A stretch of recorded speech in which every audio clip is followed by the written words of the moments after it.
Hey guys, welcome back to the channel. This is part 2 of our story. If you like this what if story and want to see part 3, let me know in the comments below. Before we start, don't forget to like, subscribe, and share this video with your friends. Also, check the description for more great content and my playlist. This story was posted by Cheerful Reaper on Wattpad. Now let's start.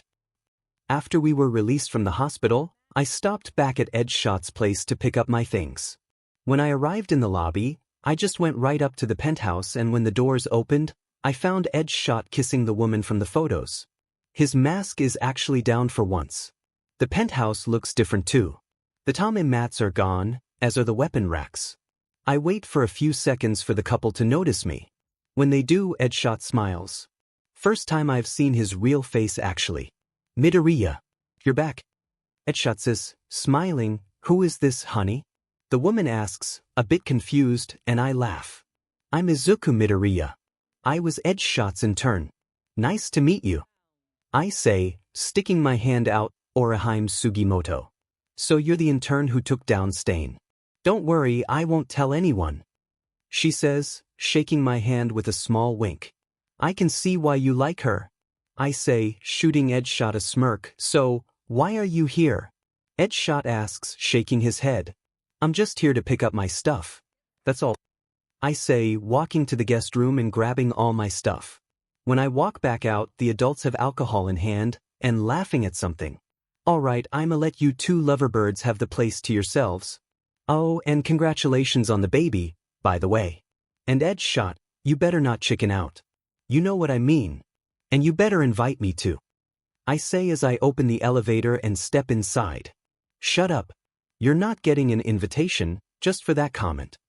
𝐒𝐿 says, and I laugh. Seriously though. Good luck with that man. I say as the doors begin to close, what is he talking about? Sugimoto asks, and 𝐒𝐿 smiles, and drops onto one knee as the doors close completely. Once the doors open again, I walk out of the apartment complex, and down to the train station. I take the train back to Mustafa, and decide to stop for some coffee at the cafe not far from the train station. As I walk over there, I spot 𝐒𝐿 sitting at a table, sipping coffee and eating scones. I smile, and walk up to the table she's sitting at. I pull out my phone and text her. Izuku, behind you. Her phone stings, and she opens the message. When she reads it, she WTS around, and sees me standing here, and she breaks into a huge smile. Shooting out of her seat, she runs toward me and jumps. I drop my bag and catch her, her legs wrapped around me waist and her arms around my neck.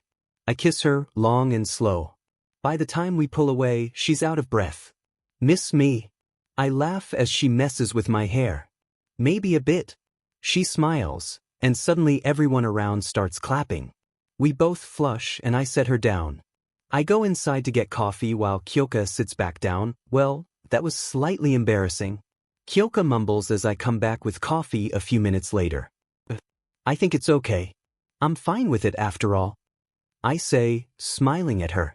Is that your scar? 𝐒𝐿 asks, pointing the short scar in the middle of my forearm. Yeah, that's it. I say, as 𝐒𝐿 grabs my arm and examines it. She runs her fingers over it lightly, caressing it almost. That must have hurt. Are you sure you're okay? 𝐒𝐿 asks, looking up at me. Honestly, I was so hyped up on adrenaline I didn't even feel it. I barely even noticed it until afterward. I reply, shrugging my shoulders. Are you saying that just to make me feel better? 𝐒𝐿 asks, looking at me. I laugh, shaking my head a bit. No. Besides, I've had much, much worse. I reply, and 𝐒𝐿 frowns. Are you sure? 𝐒𝐿 asks, and I sigh. I'm as sure as you are appealing. I reply, smirking. That cracks a smile from her that was so cheesy. 𝐒𝐿 smiles, and I laugh in response. Yeah, I know. Work though. I say, smiling, why did I agree to date you? If you were gonna be this cheesy, I wouldn't have kissed you that day.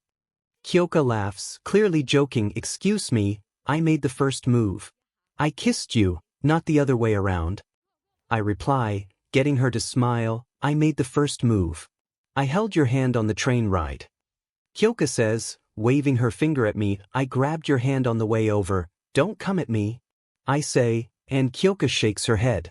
Whatever. Anyway, are you doing anything tonight? Kyoka asks and I look at her. Not really. What? I asks, well, there's this new movie I wanted to see, and I was wondering if you wanted to go. Kyoka mumbles and I smile. I'm in. What time is the movie? I ask, knowing she already bought the tickets. 7.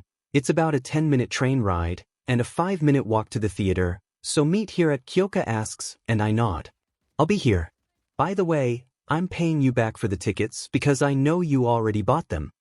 I say, standing up and grabbing my bag. You don't have to do that.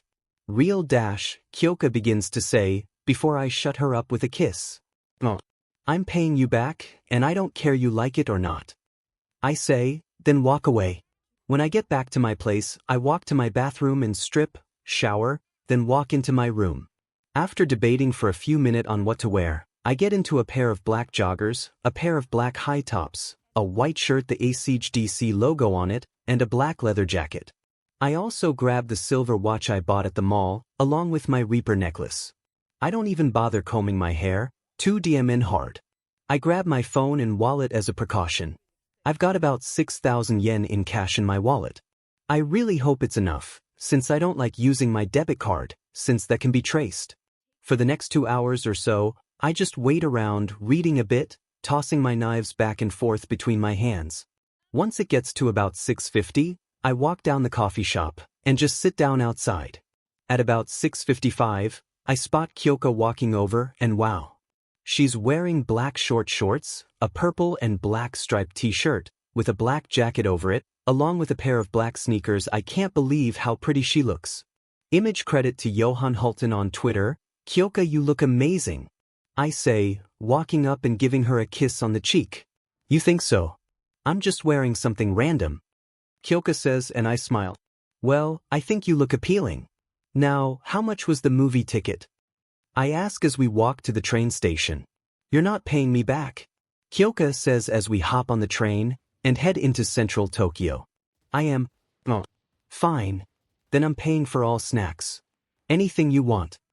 I say, deciding to compromise. I'm okay with that, I guess. Kyoka agrees, and we sit in silence for the next few minutes. When we get off the train, we walk to the theater. So, which one are we seeing? I ask Kyoka, and she points to a horror movie I had seen some commercials for. That one. I've always wanted to see a horror movie. This'll be my first one. Kyoka says excitedly and I smile a bit. You've never seen a horror movie? I ask and she nods. Is there an issue with that? Kyoka asks as she hands the tickets to the guy at the counter. Oh. It's just, well, this series is known for being pretty gory. I say as we walk to the concession stand, I think I can handle it.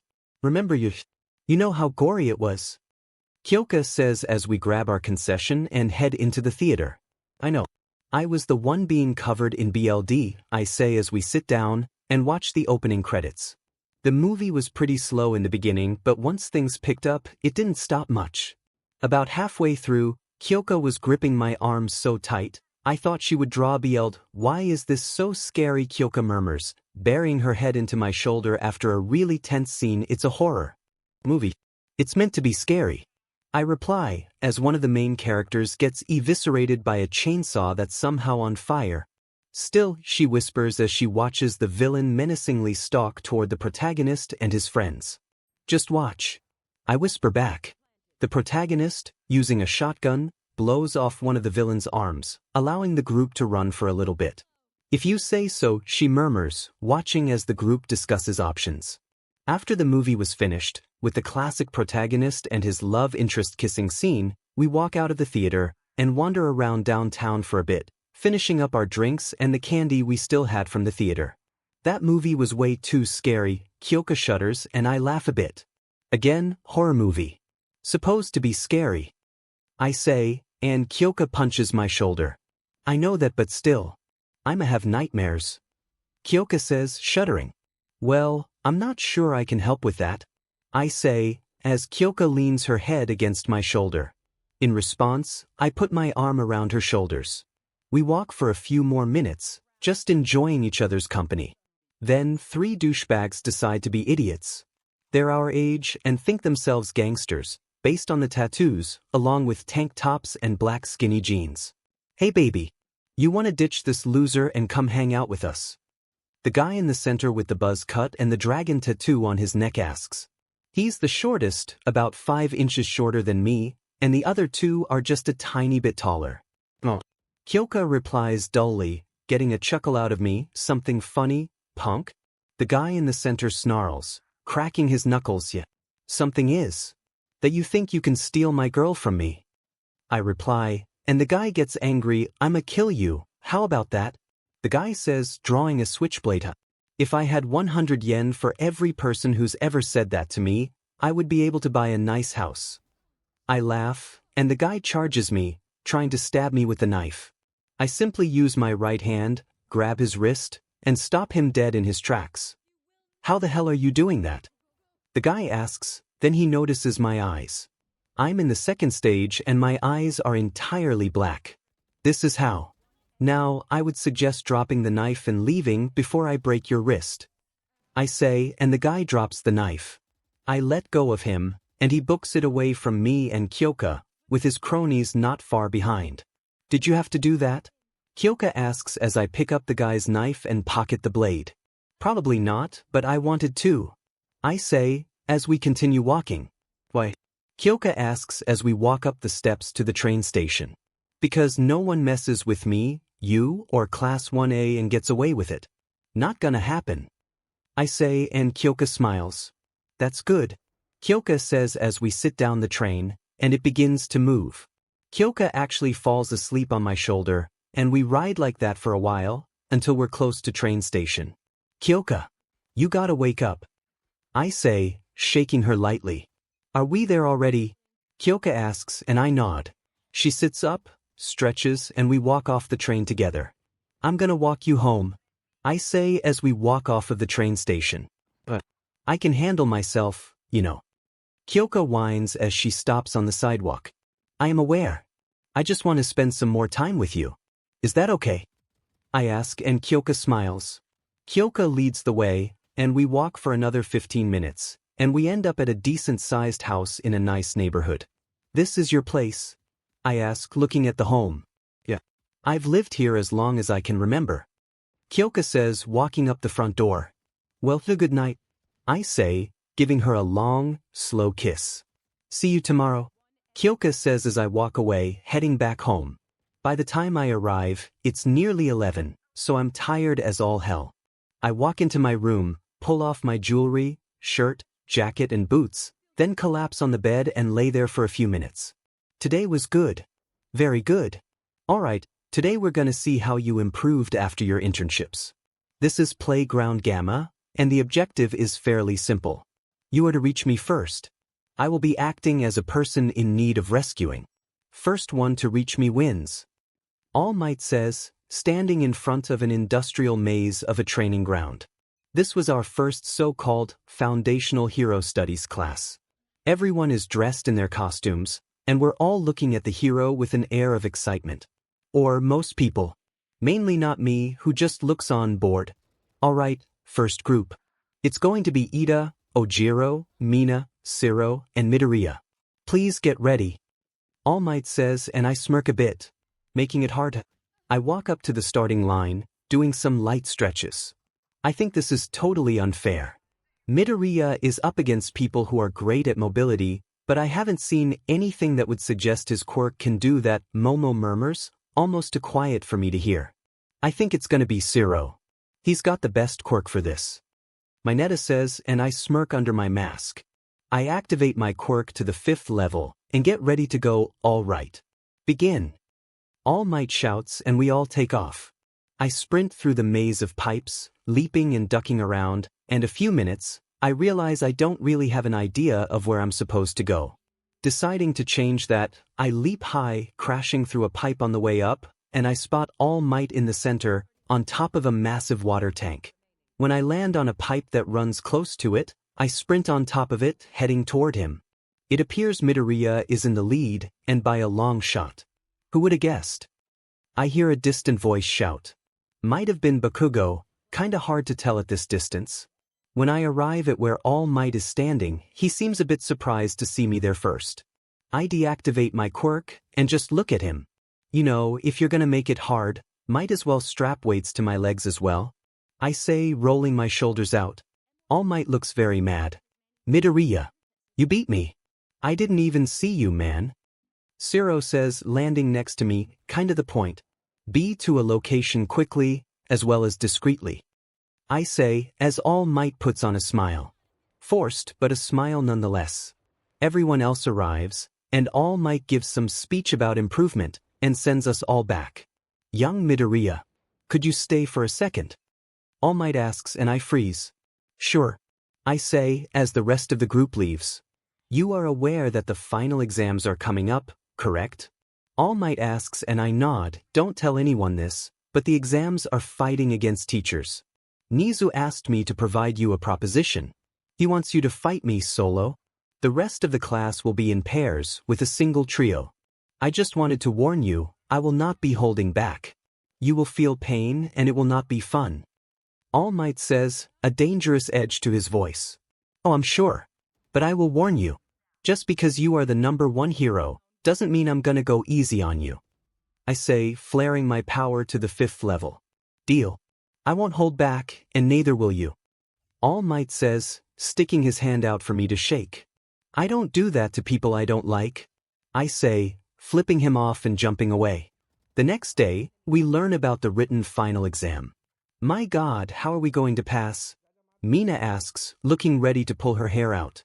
I don't know, we're both so dumb, Kaminari says, shaking his own head. I can't help if you're idiots. Mineta says smugly, getting a smack upside the head for that one. How are you so smart? You placed like... Didn't you? Mina asks, and Mineta nods smugly. Well, apparently he worked harder than you too. Ida says. We all know he placed 3rd, but no one wasn't expecting that. That's dumb. Mina and Kaminari say, who placed 19th and 20th, respectively. Well, you two are. Bakugo shouts, a bit said, which is odd, since he placed 4th. Well, if you need it, I could help. Momo, who placed 2nd, says, and Mina and Kaminari fall at her feet, thanking her. I could use some help with quadratic equations, Kyoka says. Even though she placed 7th, we could both use some help, Ojiro says, gesturing to Hagakure. Ojiro placed 8th, and Hagakure placed 16th, I think. Midoriya, could you maybe help? I don't think I would be able to tutor all of them effectively. You did have the best score out of the class after all, Yaoyorozu asks, and I sigh, leaning back in my seat a bit. Fine. I can help. I say, standing up. How did this guy place first?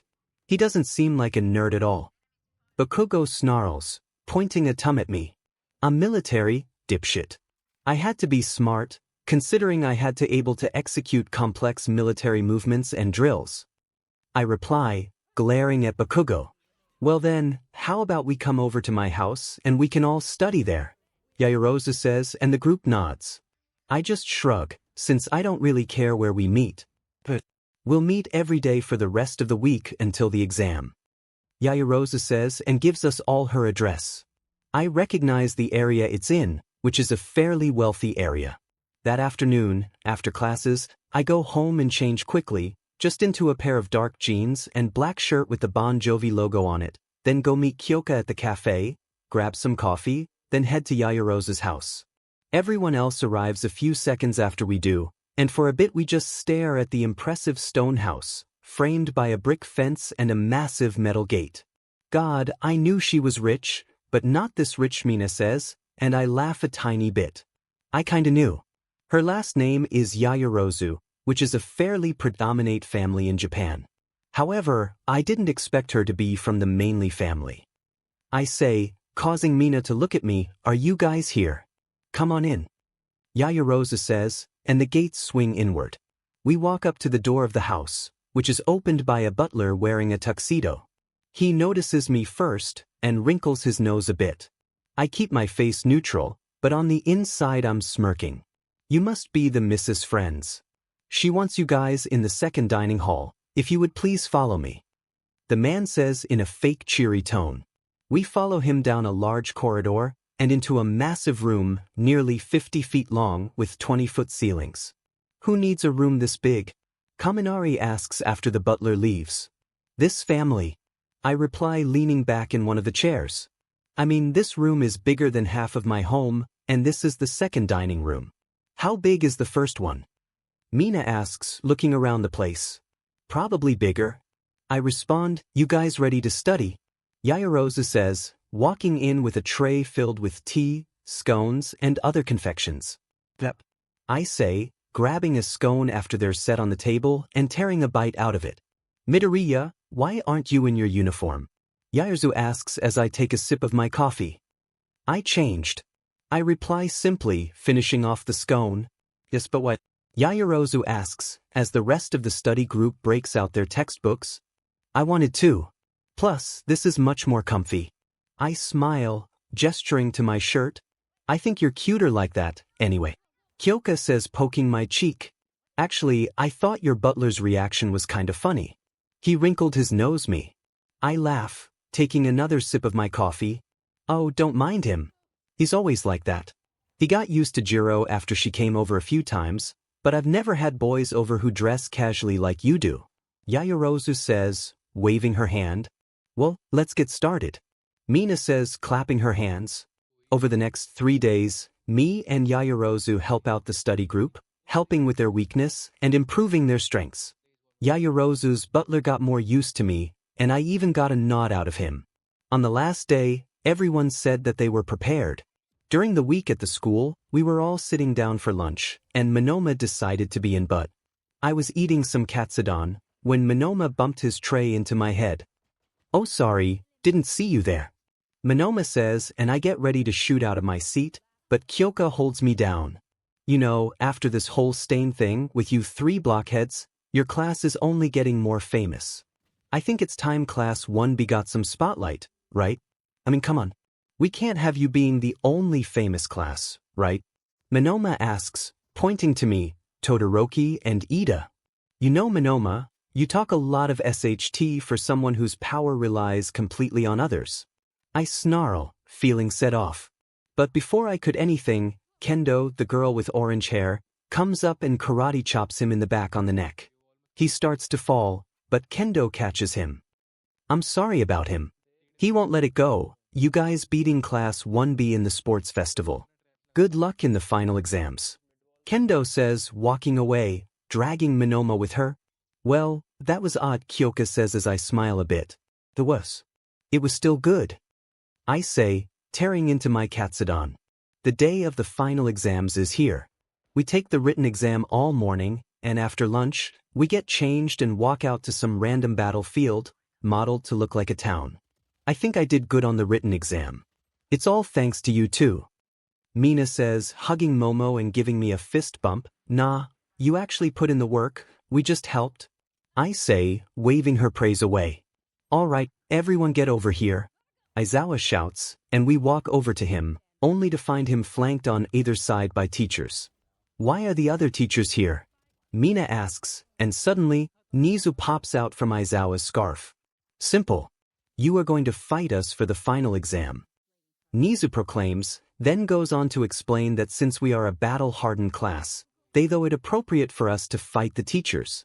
He goes on to list off the teams, himself versus Kaminari and Ashido, 13 versus Achiko and Aoyama, Present Mike versus Koda and Kyoka, Ectoplasm versus Tokoyami and Tsu, Midnight versus Siro, Mineta, and Bakugo, Snipe versus Shoji and Hagakure, Cementos versus Sato and Kirishima, Power Loader versus Ida and Ojiro, and Aizawa versus Todoroki and Yaoyorozu.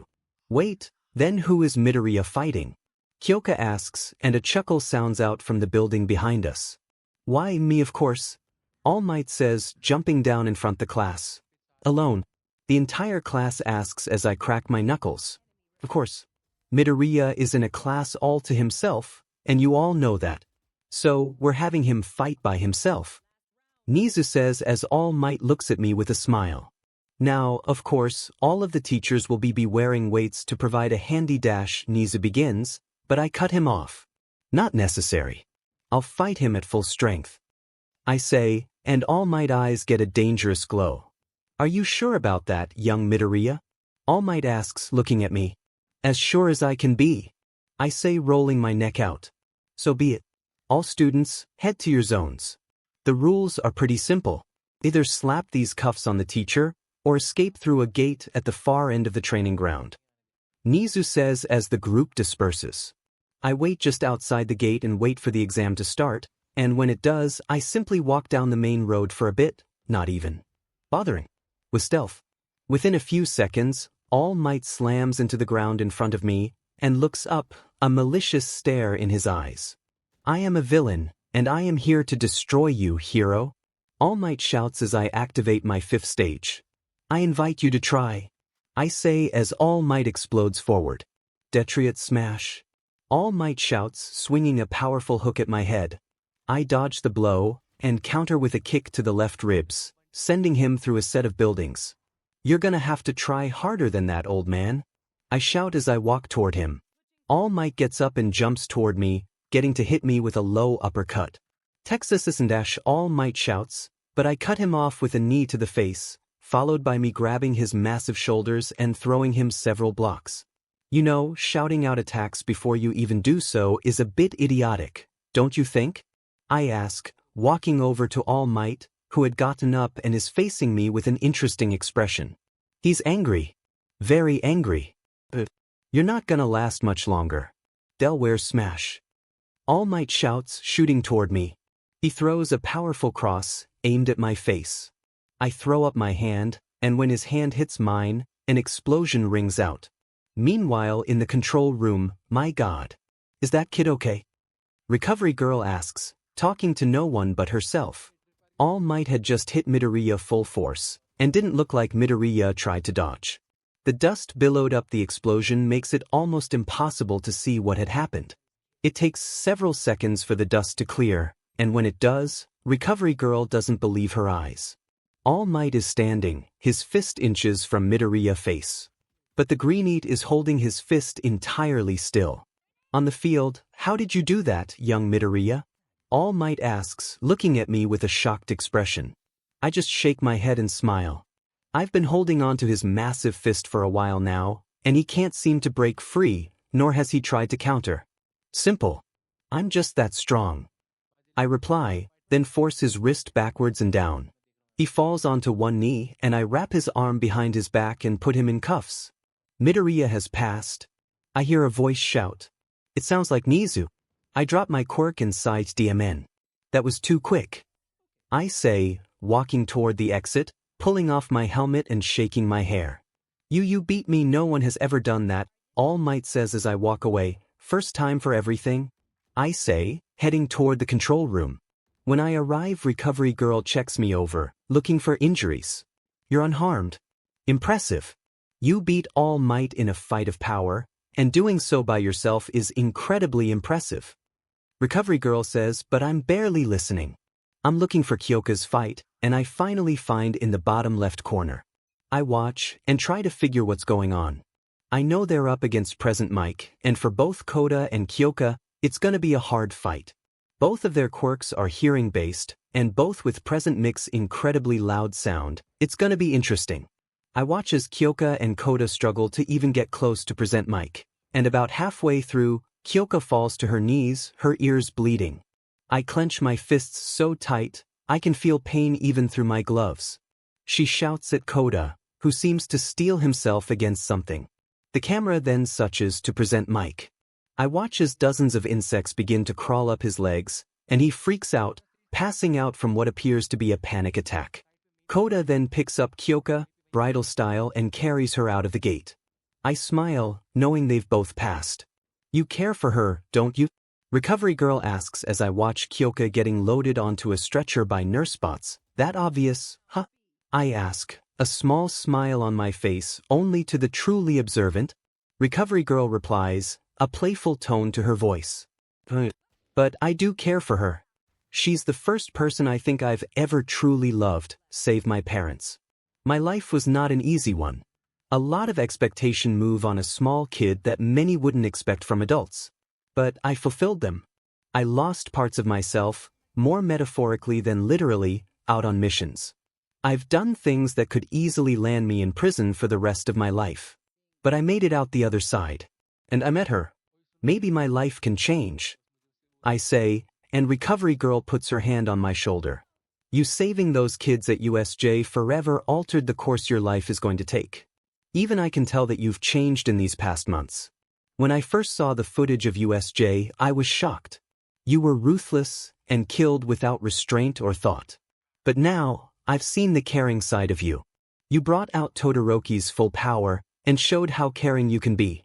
You have a good career as a hero ahead of you. Now, I have to go treat your girlfriend. Recovery girl says, walking away. Most people ending up passing for sure. The only people who I knew failed were Kirishima, Sato, Mina, and Kaminari. Zero probably failed because he got knocked out by midnight, but we'll have to see because he technically passed. After Kyoka had been healed, I went to visit her. Hey baby, Kyoka says, clearly happy as she sits up in her hospital bed. Hey, I say, kissing her, then sitting down next to her on the bed. I heard that you passed. Good job. Kyoka says, a bit giddy as she leans against me. You passed too. I saw a good chunk of the fight and you did pretty well, encouraging Koda.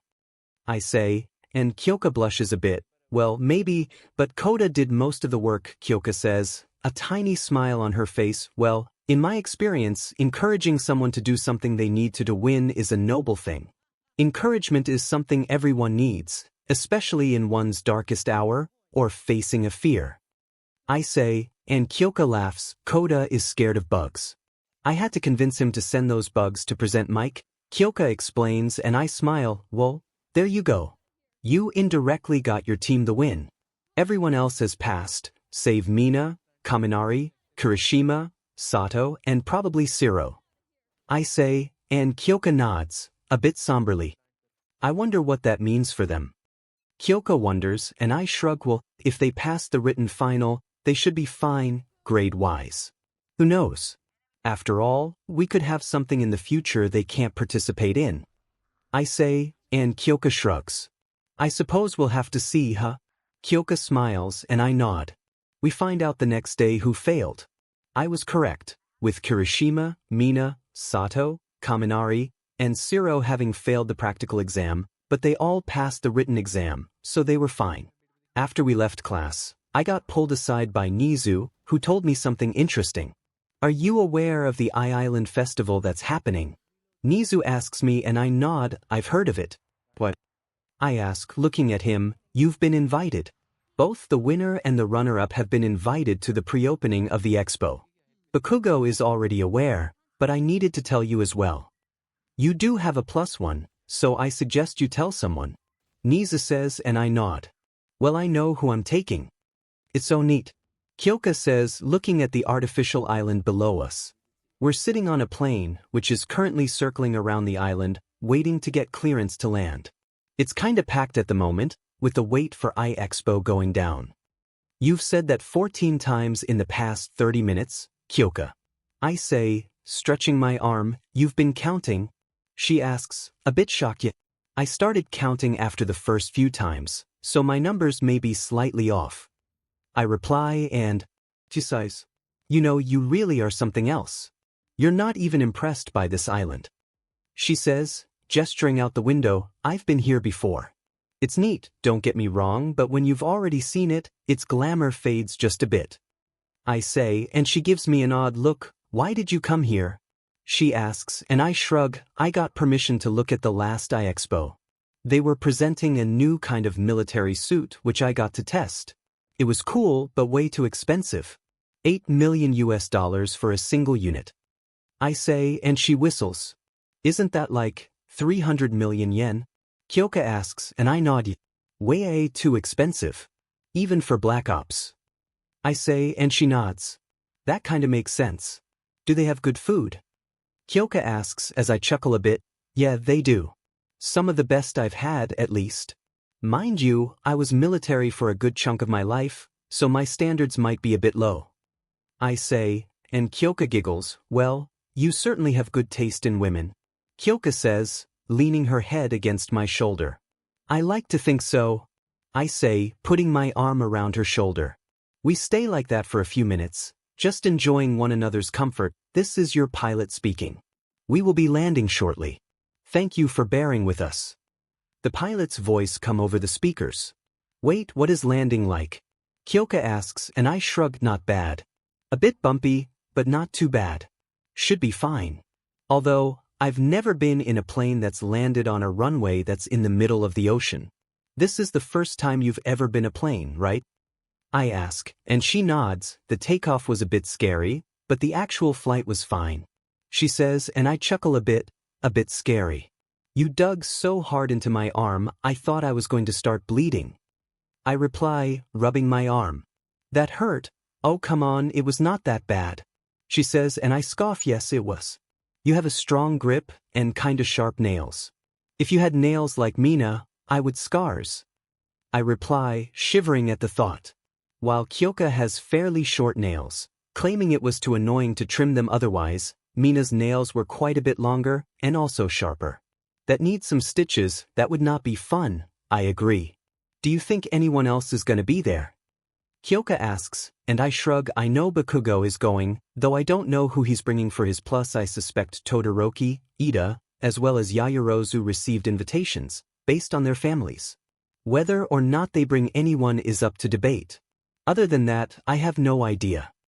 I say, and Kyoka looks at me in shock. That's more than I had guessed. I just thought it was gonna be us. Kyoka sighs and I chuckle a bit. Well, I am me.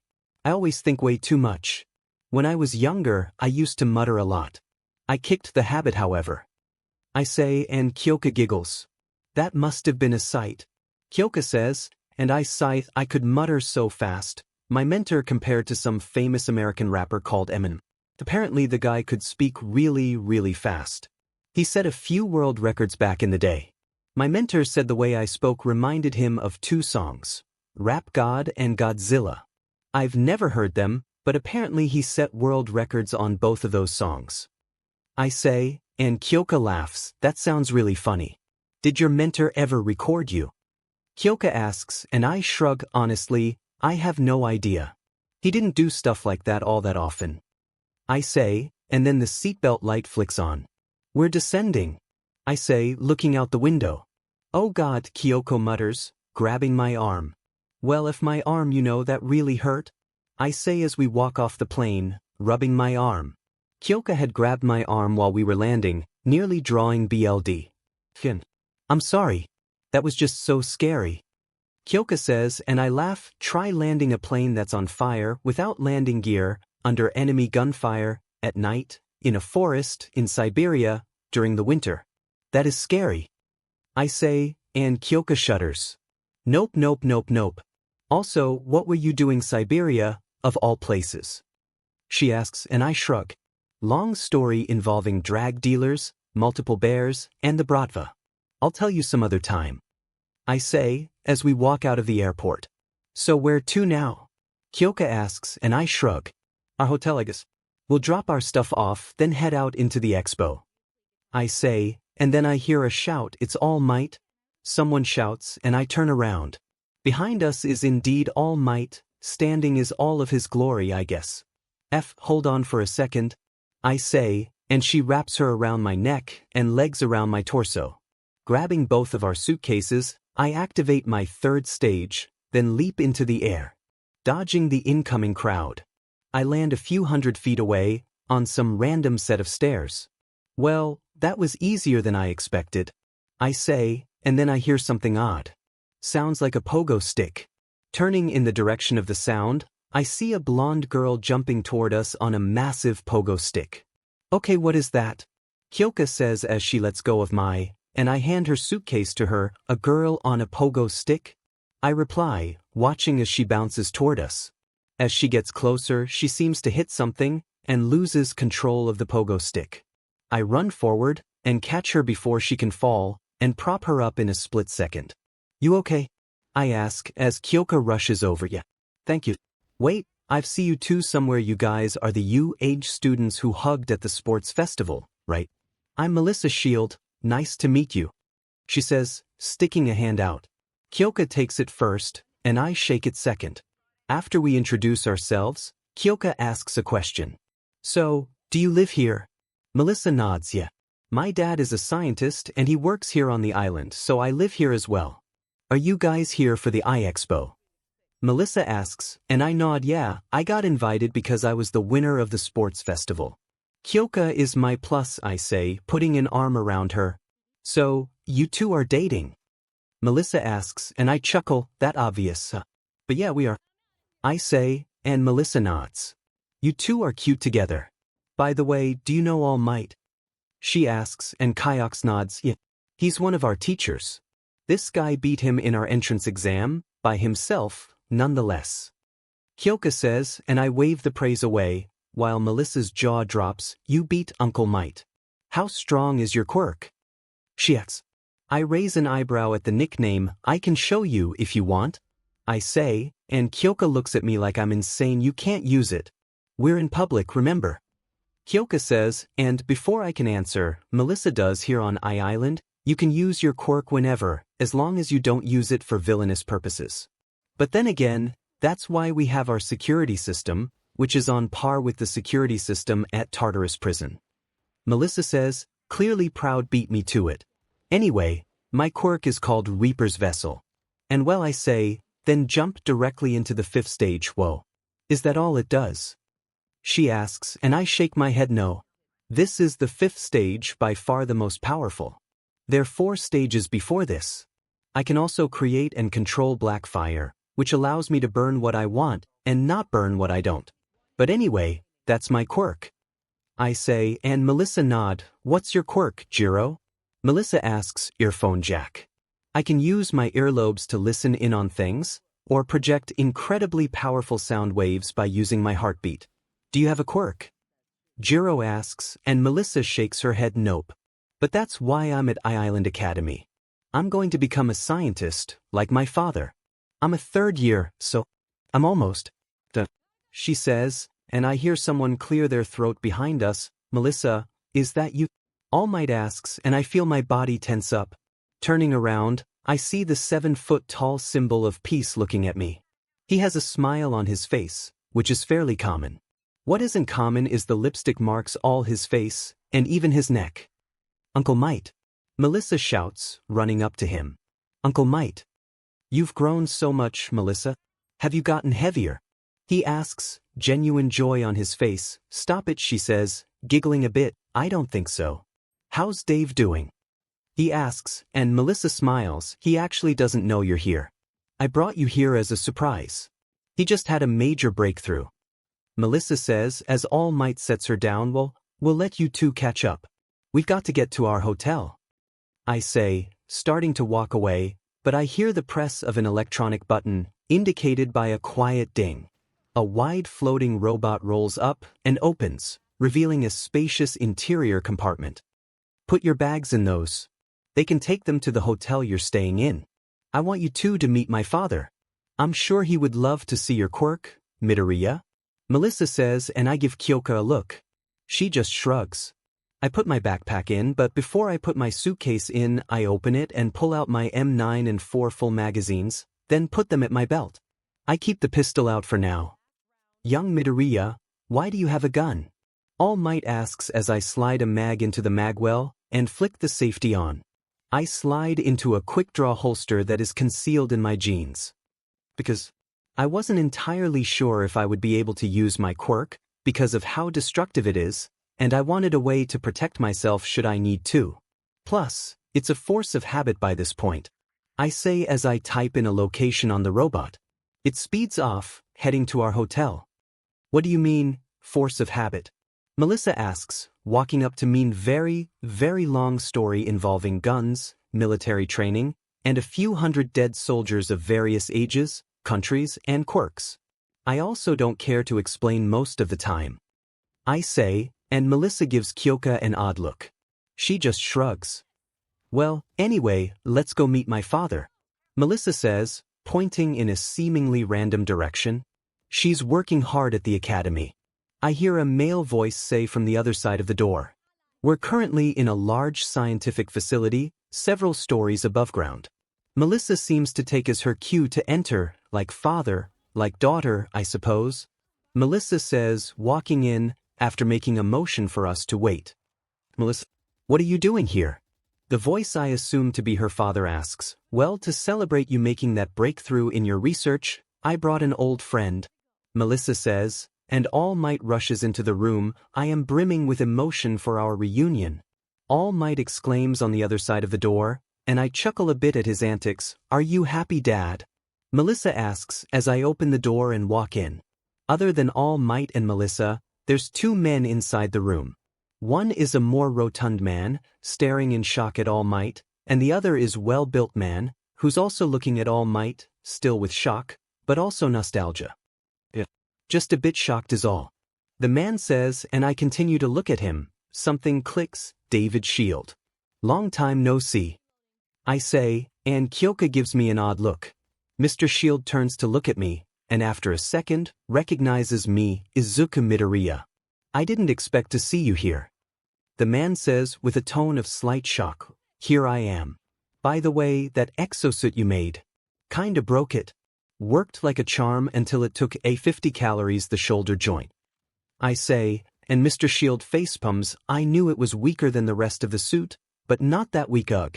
You want me to make you another, improved version? Mr. Shield asks, and I shake my head. Nah.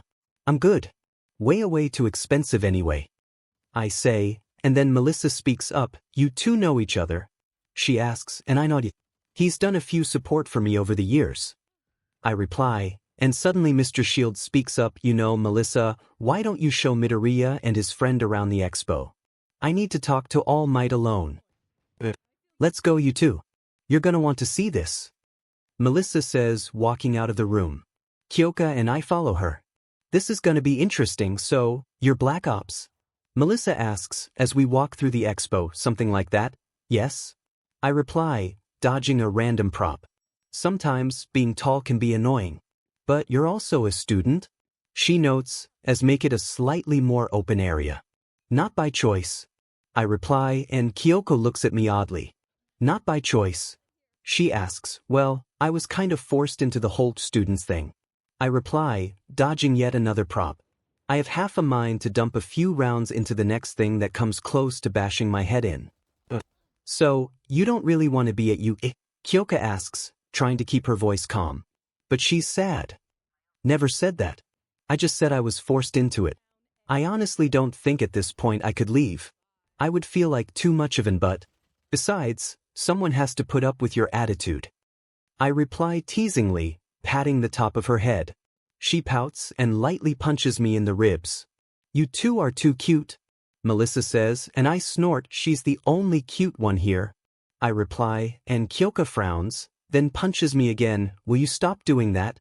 I ask, and she shakes her head. Melissa is much cuter than me, you know? She mutters, and I look at her, extremely confused. No offense, Melissa, but she really isn't. Not to me. Damn what anyone else thinks. I say, and Kyoka looks at me, then nods, smiling. I can tell it's fake, but at least she's less sad. Think. Anyway, you guys want to check out that building? It's got a bunch of support gear. Melissa says, pointing to a large central building. Sure, why not? I might find stuff I can break. I mutter, looking at the building, you want to break stuff? Kyoka asks, giving me a confused look. I mean, breaking stuff is fun. I like explosives for a reason, you know. I say, and now Melissa is looking at me oddly as well. What does that even mean? Melissa asks, well, a lot of my mission involved demolition. Destroying servers, military equipment, stuff like that. Explosives are really fun. So are sledgehammers. You would be surprised what a 14-year-old can do with 1 hour and a 20-kilo sledgehammer. I say, and Melissa shrugs, I see some crazy stuff. I'll believe it. Melissa says, but Kyoka scrutinizes me. What did you do? She asks, as we walk inside. Most certainly didn't destroy a 400-rack server room by myself. I reply, and Melissa sighs, so much data just gone. Melissa says, and Kyoka chuckles, so, you're just a regular nerd. She asks, and Melissa nods, got it from my father. She says, smiling lightly, you close with your dad? I ask, and she nods, my mom died when I was pretty young, so it's just been me and him. He's my only real family. I mean, Uncle Might is awesome, no doubt about it, but I rarely see him anymore. She says, and then Kyoka coughs, so what kind of stuff do you have in this place? She asks, looking around the massive space before us. A ton of stuff. I think you'll really like it, she says and begins to show us around. It's all rather impressive, but most of it is expensive as hell. Like, multi-million yen type SHT. A helmet that gives you 36 total views, a submarine plane hybrid, a diving suit that allows you to go to depths of 4,000 meters. Incredible 𝐒𝐮𝐦𝐦𝐚𝐫𝐲 Midoriya. I didn't know you two were here. A familiar voice calls. Turning around I see Ayorozu with Mina and Achiko, looking at us oddly.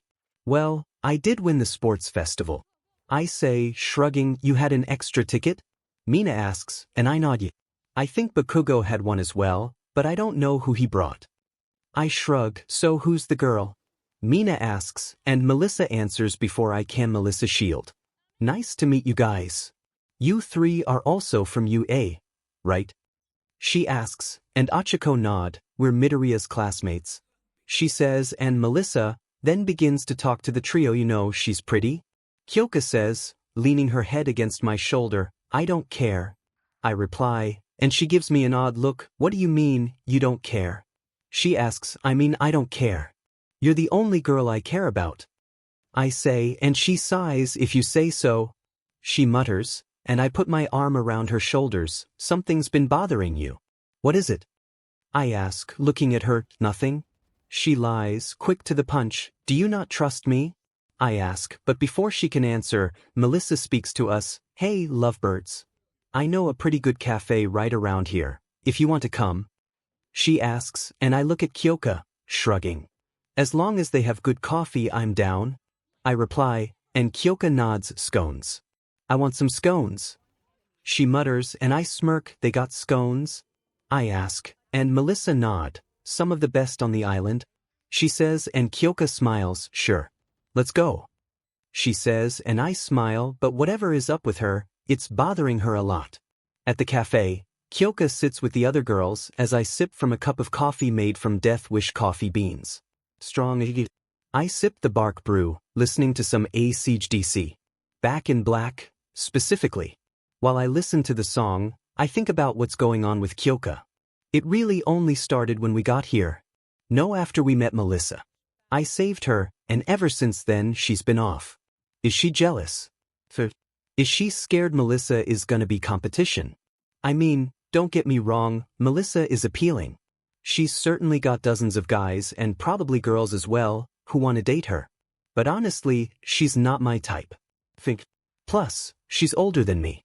Kyoka, I've really only known her for a few months. She's changed me, and certainly for the better.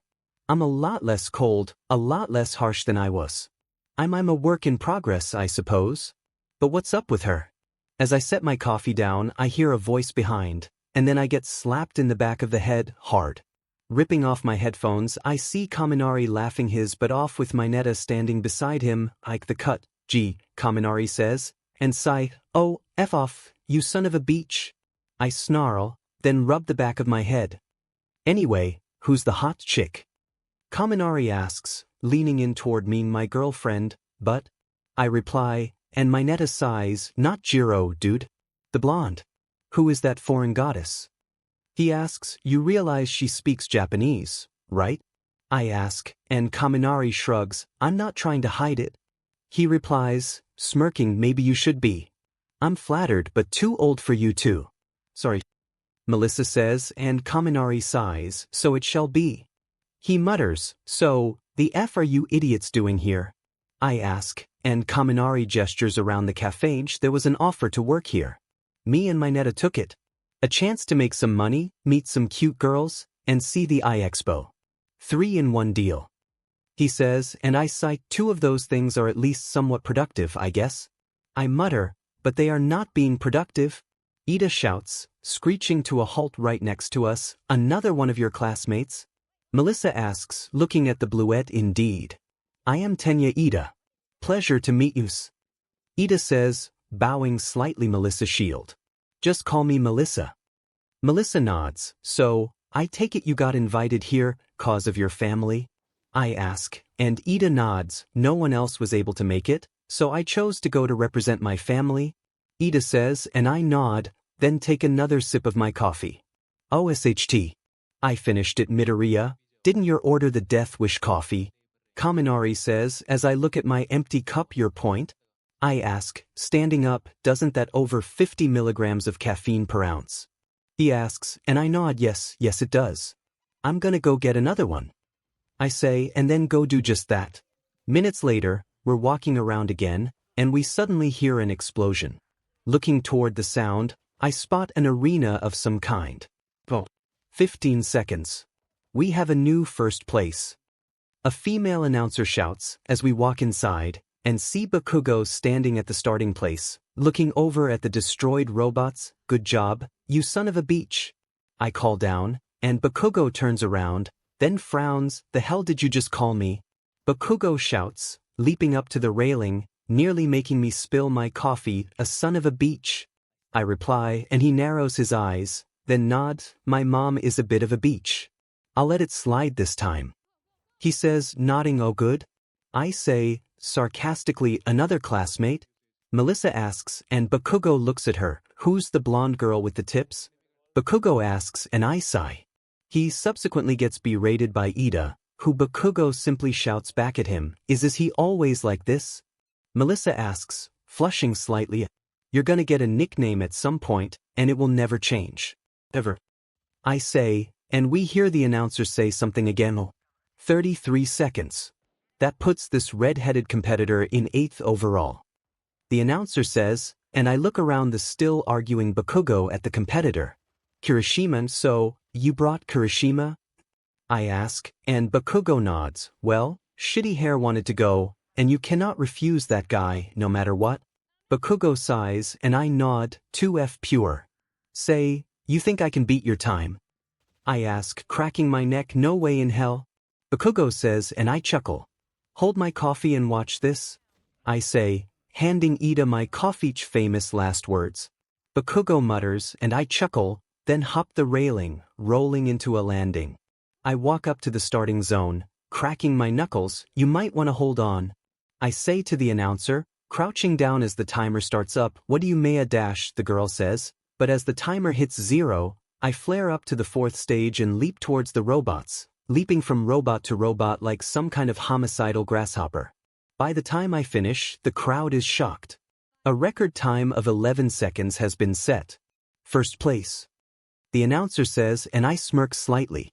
If ya, I shout, throwing up my fist. I leap back to my friends, landing next to Ida, and taking my coffee. That was rather impressive. Melissa says, and I shrug. It is what it is. I say, and Kirishima and 𝐒𝐲𝐸 quickly echo it. I'm not even gonna try to beat that time, Midoriya. Todoroki says, walking up. Another classmate? Melissa asks, and I just nod in confirmation. So, what's your story for being here? I ask, my father had to send a representative, and here I am. Not all that impressive. He shrugs, and I sigh, son of a beach, still annoying as if. I ask, and he shrugs. He's gotten better, but he's still pretty bad. He sighs, and we begin to walk around. We walk around for about another hour or so. Melissa gives some tickets to 𝐒𝐮𝐦𝐦𝐚𝐫𝐲 and Mineta, and Ida makes us promise to meet back at the main entrance for the ball at 18:30 hours. Me and Kyoka head to our hotel. Wait, we're staying in the same room. She asks as I open the door. You okay with that? I ask, and she thinks about it. Is there more than one bed? She asks, and I nod. I think there's 2 queens. I say, then open the door, and find I'm correct. It's a spacious room, to be sure, with a small kitchenette, and a frankly huge bathroom. Oh good, our suitcases. I mutter, looking at the pair of suitcases. So, should we get ready now? Kyoka asks, looking at her watch. I check my phone, and see it's 1,700 hours. 5 p.m., I won't get ready for a bit yet. If you need to, you can. I say, and she nods, a bit timidly. I don't know. Do we really have to go? Kyoka asks, and I look at her. She's looking down at her feet, not wanting to meet my eyes. No, but we probably should. I reply, walking over to her, I don't really want to go. Especially if Melissa and Yaoyorozu are gonna be there. Kyoka mutters, and I finally figure it out. You think you're not good enough for me? I say, And Kyoka looks up at me. What? She asks, and I sigh. You think that you're either not pretty or feminine enough. You think I'm gonna dump you for one of them, is that right? I ask, and after a few seconds she nod. I was right, wasn't I? I'm just ugly and flat, like a dim tomboy. Not even my netta, AF pervert looks at me like that. I'm just some dim tomboy with nothing to her. She says, beginning to cry. F my life. Kyoka. Look at me. I say, then pull my shirt off. Izuku. What are you doing? Kyoka shouts as I sit down on the bed, looking at her. I'm not at all perfect. I say, gesturing to my scars that crisscross my entire body. They're nasty, ugly scars. Knife wounds, fire burns, massive lumps of scar tissue cross all over my chest and back, but Yaoyorozu and Melissa are so much sexier than me. They're so perfect. Kyoka says, and I sigh, I don't think so. I've never thought that. I reply, walking over to her and pulling her into a tight hug. Not once. She asks, and I sigh, not once. Besides, Melissa is too old, and Yaoyorozu is already dating Todoroki. I'm not gonna look at another man's girl. I say, chuckling. But do you even care about how I look? I'm not exactly pretty. Kyoka mutters into my chest, pretty is subjective. To me you're pretty, cute, adorable, CC, gorgeous, and any other complimentary word relating to your beauty. I don't give a damn about preconceptions or some bullshit. I love you for you. I say, and she sniffs, if you say so. I'm gonna go change. Do not follow me. Kyoka says, smiling a bit, you want me to? I reply, and she flips me off as she walks into the bathroom. Truth sometimes doesn't hurt. As Kyoka changes in the bathroom, I quickly change into my own attire. It's a dark green dress shirt, a black suit coat, black slacks, a black tie, a green pocket square, with nice black socks and shoes. However, I do have a few extra additions. Under my suit coat rests a shoulder HS, holding both my M9 and 3 magazines for the gun. I've worn stuff like this, so I know how to hide it. Button the bottom button of my suit coat. I examine myself in a mirror. Can't tell I have a gun, so it's fine. Izuku, whoa, you look amazing. Kyoka says, walking out of the bathroom after what seems like forever. Thanks. But you well, frankly. CC as F, I say, taking what she's wearing. She's wearing a elbow-length black leather jacket over a pink and purple dress. The dress itself has a pink skirt that goes down to her mid-thigh, with a purple bow at the waist, leading up to a pink central section with the upper section, which covers just her melons, leaving everything above that on her chest exposed with a line of pink frills on top. She's also wearing a pair of gray thigh-high socks, pink high heels, and a pair of red gloves. To top everything off, she's wearing a simple black choker and a purple and pink flower hair clip. Ayaho, shut up. Kyoka mutters, blushing. Why should I? I can look at my girlfriend, right? Especially when you look so freaking amazing. I say, and she sighs, I look fine. Honestly, I was expecting you to say it didn't look good. She says, and I sigh, we really need to work on your self-confidence when it comes to looks. I say, as I open the door to our room. Minutes later, Midoriya, Gyre. Glad to see you are on time. Ida says as we walk out of the elevator. It's only Ida, Kaminari, and my netta at the moment. It's kinda hardwired into me at this point. I shrug, as Ida nods happily. Of course. As a member of the military, proper timing is paramount. It will serve you well as a hero. Ida says, and I chuckle, yeah. Pretty much. Kyoka here took forever to get ready. I say, and I get a punch in the shoulder cause of that. Oh, shut up. It's not my fault this dress is so DMN tight. She mutters, and I chuckle, well, if it looks good, I ain't gonna complain. I reply, shrugging. Oh, hello boys. You are all looking rather dashing. Yamamo says, walking out of an elevator with Mina and Achiko. Oh, I see you have arrived too. Todoroki says, walking out of another elevator. So we're only missing Bakugo, Kirishima, and Melissa. Ida says, checking his watch. Hey, I'm here. Melissa says, walking out of an elevator. Kyoka seems to shrink a bit as the other girls begin talking to the boys. I put my arm around her shoulders and lightly kiss the top of her head. She blushes a bit at the affection. Alright now. We should head inside to the bish. Ida begins, before an alarm cuts us off. What is that? Kaminari asks, looking around as metal shadings close over the doors and windows. Something not good, I know that much. I mutter, pulling out my phone, and seeing what I hadn't hoped to. Wi-Fi down, signal none. There has been a bomb found. Please remain calm and stay indoors until the threat has been dealt with. An announcer comes over the intercom. I assume this isn't standard protocol for a bomb threat? I say, looking at Melissa. She shakes her head and I curse. Taking my arm off of Kyoka, I reach into my jacket and quickly pull out my pistol, then pull the slide back. The familiar click rings out in the lobby as everyone turns to me. Wait, you had that this whole time? Kaminari asks and I nod. Yep. We need to find a spot to overlook that party. I say, glancing at Melissa. She thinks about it. I got an idea. We can make to a balcony overlook it, with a glass canopy covering the room. We won't be able to hear anything, but we can figure out what's going on. Melissa says hearing things won't be an issue. Lead the way. I say, glancing at Kyoka. We head up a set of stairs, and end up on a balcony like Melissa says.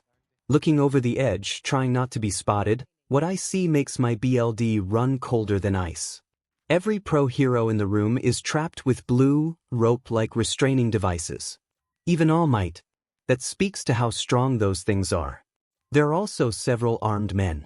All of them are wearing military-grade bodysuits and carrying high-caliber battle rifles. Just our F-Luck SHT. This is a level 3 threat, at least. I mutter, backing from the edge a tiny bit. Level 3. What does that mean? Mineta whispers, potentially lethal consequences. I reply, then lightly tap on the glass, trying to get All Might's attention. After a few seconds, he looks up. Kyoka, put your jack into the floor. I'm gonna have All Might speak, see if you can hear him. I say, and she nods, after jacking in. I patramine talking and he nods, and his mouth begins moving ever so slightly. Usually I can read lips, but I can't really. Because of both the distance and the minimal amount of mouth moving, it's nearly impossible. This is not good. Kyoka says after a few seconds, looking at us. Melissa, do you know a place with no or little cameras?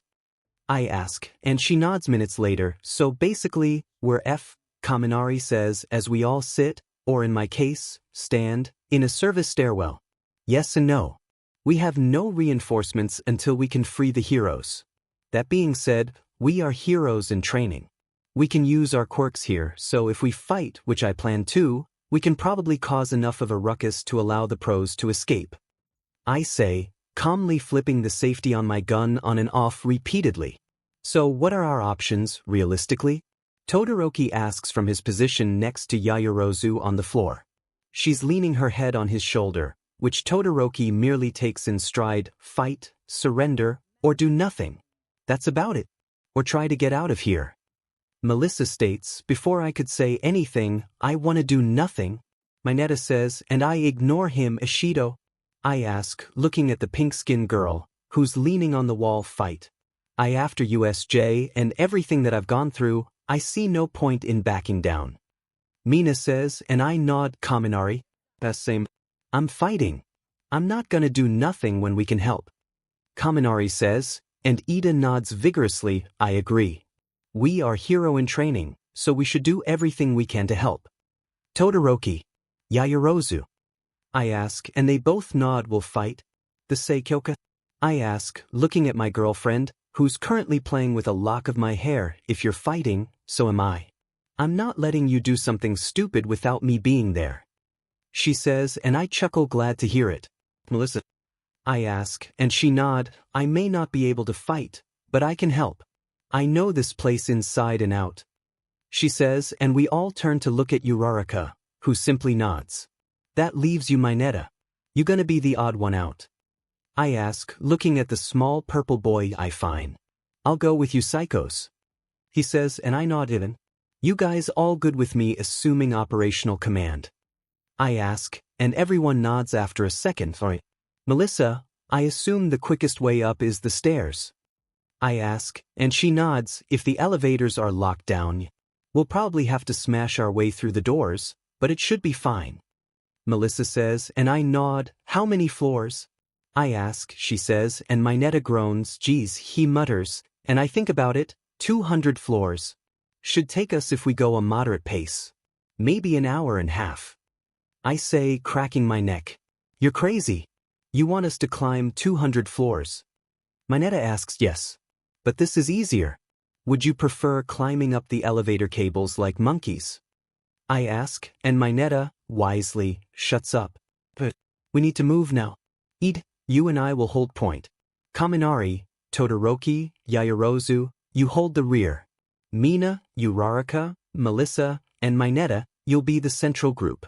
Minetta, you do anything perverted, I break every bone in your limbs, got it? I ask, not even looking at the short purple pervert. Yeah, got it. He mumbles and I nod, alright. We go now. I say, checking my pistol one last time, before flipping the safety off for the final time tonight. We make our way into the main stairwell and begin to climb. Me and Ida breach dozens of heavily reinforced doors. Eventually, we make to the 80th floor, and SHT begins to hit the fan. What is this place? I ask, looking around the massive room. Oh, it's an indoor garden, she says, and I sigh. Okay, so what do we do? Everyone down now? I hiss as the elevator's doors ding open. We drop behind some bushes as I grip my pistol a bit tighter. So where are those DMN kids? According to the boss, one is pretty DMN dangerous. The first one, who's tall and looks like a fucking rat, with some really weird looking hands, says, and his partner, a short, rotund guy, shrugs. It's just some kids. How hard can it be? He asks, and I get ready to pounce. Buckets. I hear a familiar angry voice shout. Turning to my right, I see Bakugo and Kirishima, who are both looking at the men, with Bakugo looking sad, and Kirishima looking apologetic. Hey, I'm sorry about him. Do you guys know how we can get to the party? Kirishima asks, and the guys look at each other. You two F in with us? The tall one asks, and I see his fingers spread out, revealing massive webbing between his hand. The F did you just say? Bakugo shouts as Kirishima throws an arm in front of him. Oh, calm down, Kirishima says as the villain raises his arm. Todoroki. No. I say, point between the villains and our two classmates.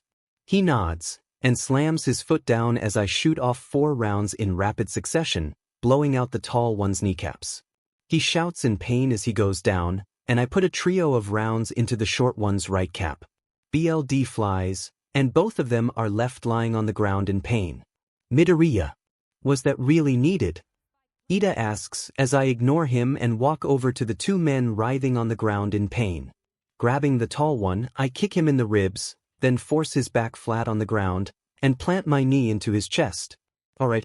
Hey, Efra, listen up. I snarl, pressing my pistol against his head.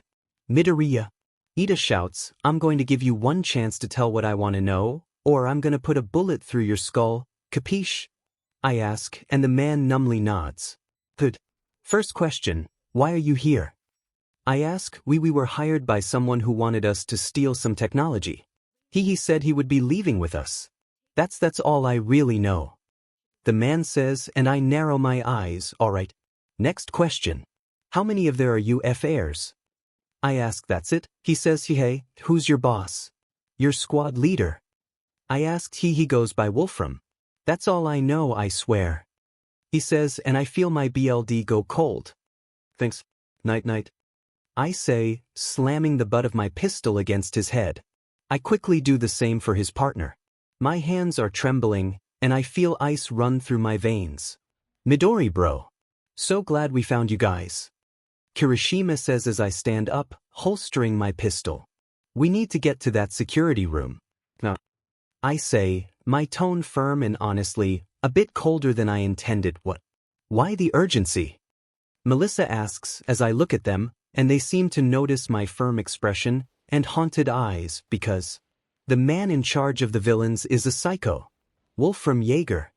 But why do we need to go quickly? Mina asks because if we don't, island is going to be at the bottom of the ocean. I say, old comrades, wait, what? What do you mean, at the bottom of the ocean? Melissa asks, a noticeable hint of fear in her voice. Wolfram Jaeger. War criminal, psychopath and a former Navy SEAL. He's the elite of elite. If he's behind this, we are in trouble. I've had to deal with him on a few occasions, none of them ended without at least a few deaths. I say, looking at my pistol, thinking, why would he be able to sink this place? Kirishima asks, if anyone can, he can. He most likely has explosives hidden somewhere on the island, or he plans to sink it with his quirk. I sigh, tapping my pistol against my thigh, absent-mindedly flicking the safety on and off. His quirk is that powerful? Bakugo asks, well, yes and no. He can manipulate metal, but to my knowledge, at a maximum range of about 30 or so feet. But if he had, say, a device that could amplify his quirk, I say, looking at Melissa, who seems confused. But then realization hits her, you don't think Papa. That's why they took him. Melissa says, and I nod, yeah, probably. Wolfram is a not man held by morals. To be fair, neither am I. He would have no issue with killing all of us. He's dangerous, to say the least. I say, finally holstering my pistol. So what do we do? Kaminari asks, glancing over at the pair of unconscious villains, who are now tied up, courtesy of Yaoyorozu. We continue on. We still have to make it to the 200th floor. I shrug, and Bakugo smirks, hell yeah. I wanna blow some SHT up. He says, slamming a fist into his pen palm, while also creating a small explosion. Noted. Oh, by the way, Yaoyorozu, would you make an M28S if you know what that is? I ask, and she thinks about, then nods. A few seconds later, an M28 with an unusually thick barrel appears, and she also makes me 3 10-round magazines, fully loaded. She also makes me a sling, which I'm happy for. Thank you, I say, loading a clip in and pulling back the charging handle. It clicks, and I suddenly feel better. Don't we need here protection? Todoroki asks, and I shake my head nope. I reply, then point the rifle in a random direction and fire it. It's loud, but not even enough to make my ears rings. Integrally suppressed. Loud but not that loud. I reply, then slip the gun over my back. Can I get one? Mina asks, and I raise an eyebrow. No offense, Mina, you wouldn't be able to fire this and actually hit anything. I reply, and she pouts, oh come on. I wouldn't be that bad. She whines, yes, you would be. I reply, then look around for a set of stairs. Couldn't we just take the elevator? Mineta asks hopefully, and I sigh, unless you want to plummet 80 floors to our deaths, no. I reply, and the short boy gulps. Is there another way up? I ask, looking at Melissa, and she thinks. There might be. But we need to get up to those walkways. She says, pointing to a set of circular balconies up above us, I got it. Hold on. Todoroki says, placing his hand on the ground and creating a massive column of ice underneath us, lifting us up. We clamber onto the walkways, and Melissa points out a vent. If someone can get in there, they could potentially get out and open another hatch, dropping a ladder down. She says, and I look at Mineta. You're the only one small enough. Yaoyorozu, could you make a small explosive that would stick to that vent? I ask, and she nods. She hands a small breaching charge with a magnetic strip on it. I throw it towards the vent, and it sticks. Yaoyorozu pulls out a detonator and blows up the small explosive. It destroys the vent, and not much else, thankfully. Alright, Mineta, I'm throwing you, I say, picking up the smaller boy. Wait, what? He asks, and before he can say anything else, I chuck him up towards the vent, and he manages to grab on and haul himself up. You're in butt? Mineta shouts, and you're a pervert. Get moving. I shout, and he sighs, then vanishes. Is he really? Melissa asks yes. Yes, he is. I say, glancing at her only once. So what do you plan to do about that Wolfram guy? Ashido asks, and I don't answer for a few seconds. I have BLD on my hands. All of you, save Melissa, have seen that BLD. Wolfram and his team were a SEAL team that doesn't exit. They were involved in dozens of mass shooting, assassinations, murders, and blacks operations. including working with me and my team leading to death of some his members, and some of mine. I say, looking at the walkway beneath my feet. You didn't answer her question, Jiro says, and I look up at the group around me, either giving me fearful or slightly curious glances. Kill him, given the chance. If I can't kill him, arrest him, or hurt him so badly he wish he was dead. I say, and as I stand, a ladder is lowered next to me. Got it, God, that was hard. Mineta says as I look at the ladder. Bakugo, up first? I say, and he glares at me. Don't order me around. He snarls, I will order you around. Plus, if anyone not with us appears, you can blow them away, literally. I say, and he smiles, all right then. He says and climbs the ladder quickly. Everyone up moves quickly and quietly up the ladder, with me being last. I yank the ladder up, and we continue on our way. After a bit, we make to a central core of some kind, where we get attacked by small, rather annoying red robots. Me, Bakugo, Kirishima, and Todoroki manage to take them out after Kaminari tries to zap them, which doesn't work. We move on, and make our way into a server room. More of the F-airs. Bakugo shouts, pointing to the red robots. Damn it. I curse, pulling out my pistol, and just dumping rounds towards the robots, which take a few, but do no real damage. I shall fight. Ida shouts, leaping towards the robots, taking a few out with a kick. Me too. Leave Kaminari to us. Yaoyorozu says, and Mineta nods, I'll stay too. He nods, pulling a few ball off of his head. Me too. Mina says, I'll stay. Kyoka says, readying her jacks. Kyoka, I mutter, looking at her, and she smiles. Get out of here, soldier boy. Go save this island or something. She says, and I have a minor internal conflict, before sighing, kissing her on the top of the head, and nodding to the remaining 6. We go now. I say, and they nod. We take off as sounds of battle echo behind us. We eventually make it to an open area of the tower, breathing and looking at the massive rows of fans. How many floors up does this go? I ask, looking at the open space. Roughly 60 or so. After that, it's on 10 more or so to the top. Melissa says, and I nod. Well, they get on. I say, and she blushes, but nods as I readjust my rifle to be over my chest instead of my back. She climbs on, and I grab her legs to keep her at least somewhat steady as her arms wrap around my shoulders. Uraraka, if you would, I ask, and she nods, touching me, Melissa, and my rifle. We begin to float up, and as we do, a squadron of robots appear. Yeah.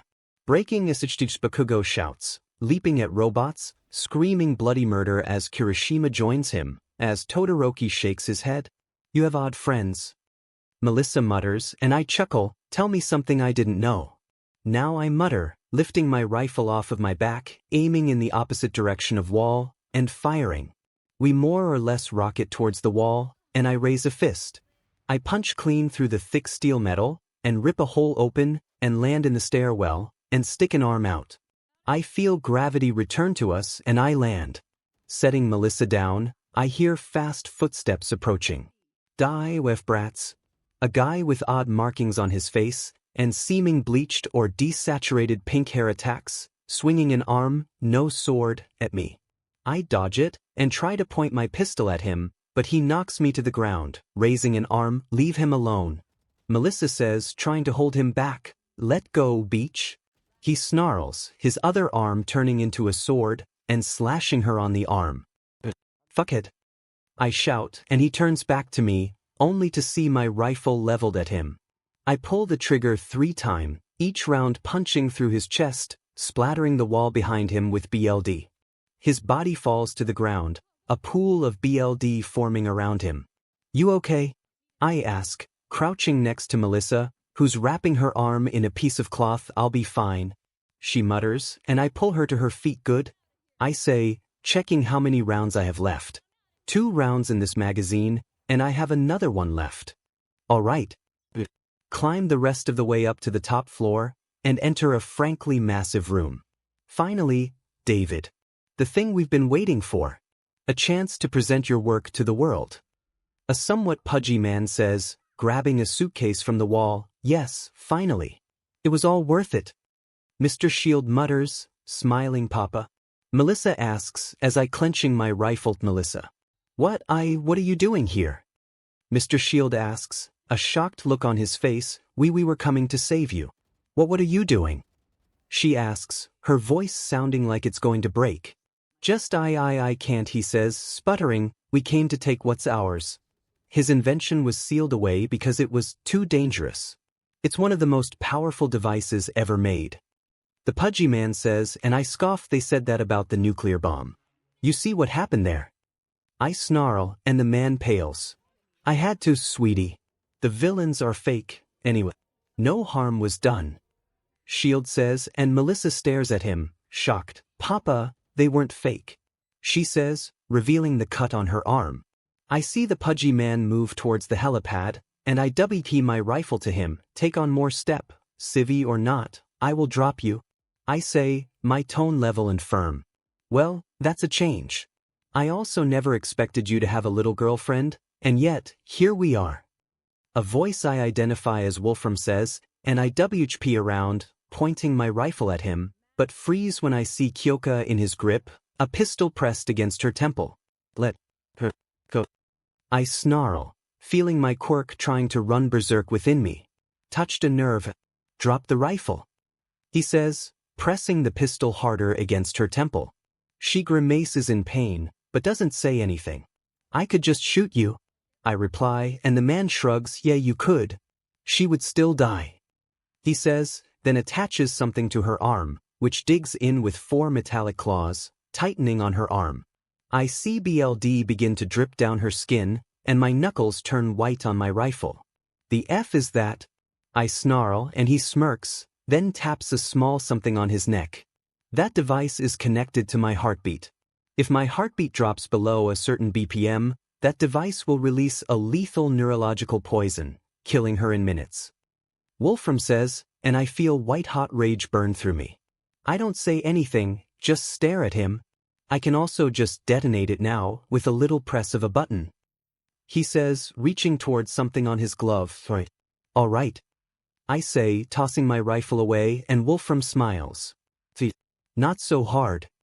He says, then tosses me a pair of zip cuffs. Put those on, Mr. Reaper. He says, and I glare at him, but obey. Now we can have a nice, civil conversation. He says, smiling, still holding Kyoka. I wouldn't call this nice or civil. I reply, and he laughs, maybe not. Now, Sam, bring that over here, will ya? Wolfram asks, and the pudgy man, whose name is Sam I guess, walks over to Wolfram. Sam. I what? Mr. Shield asks, and Sam looks down, a bit ashamed. I'm sorry, David. I wanted something else, other than what you did. I hope you can forgive me, someday. Sam says, and Wolfram laughs. Well, he'll have to do it in the afterlife. Wolfram says, then points his pistol at Sam's head, and puts 2 rounds through it. Sam. Melissa and David both cry out at the same time, as the man's body slumps to the ground. Wolfram tosses Kyoka aside, and picks up the case. Oh boo. He betrayed you. Now he's dead. Be happy. Wolfram chuckles. You know, when people betray you, you seem not to like it. F hypocrite. I snarl, and Wolfram turns to face me. I am no hypocrite.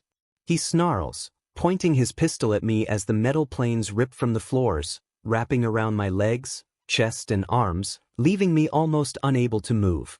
But you are. Remember, that night in Siberia.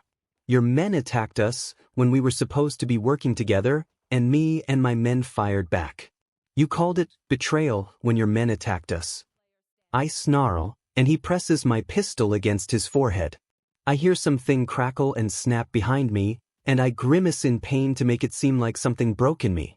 I have a feeling I know what's going on, but I don't want to push it. Don't tell me that it's lies. You attacked me and my men unprovoked. You have nothing to say. Wolfram says, shouting, I have a lot more to say, but I think the rifle speaks for me.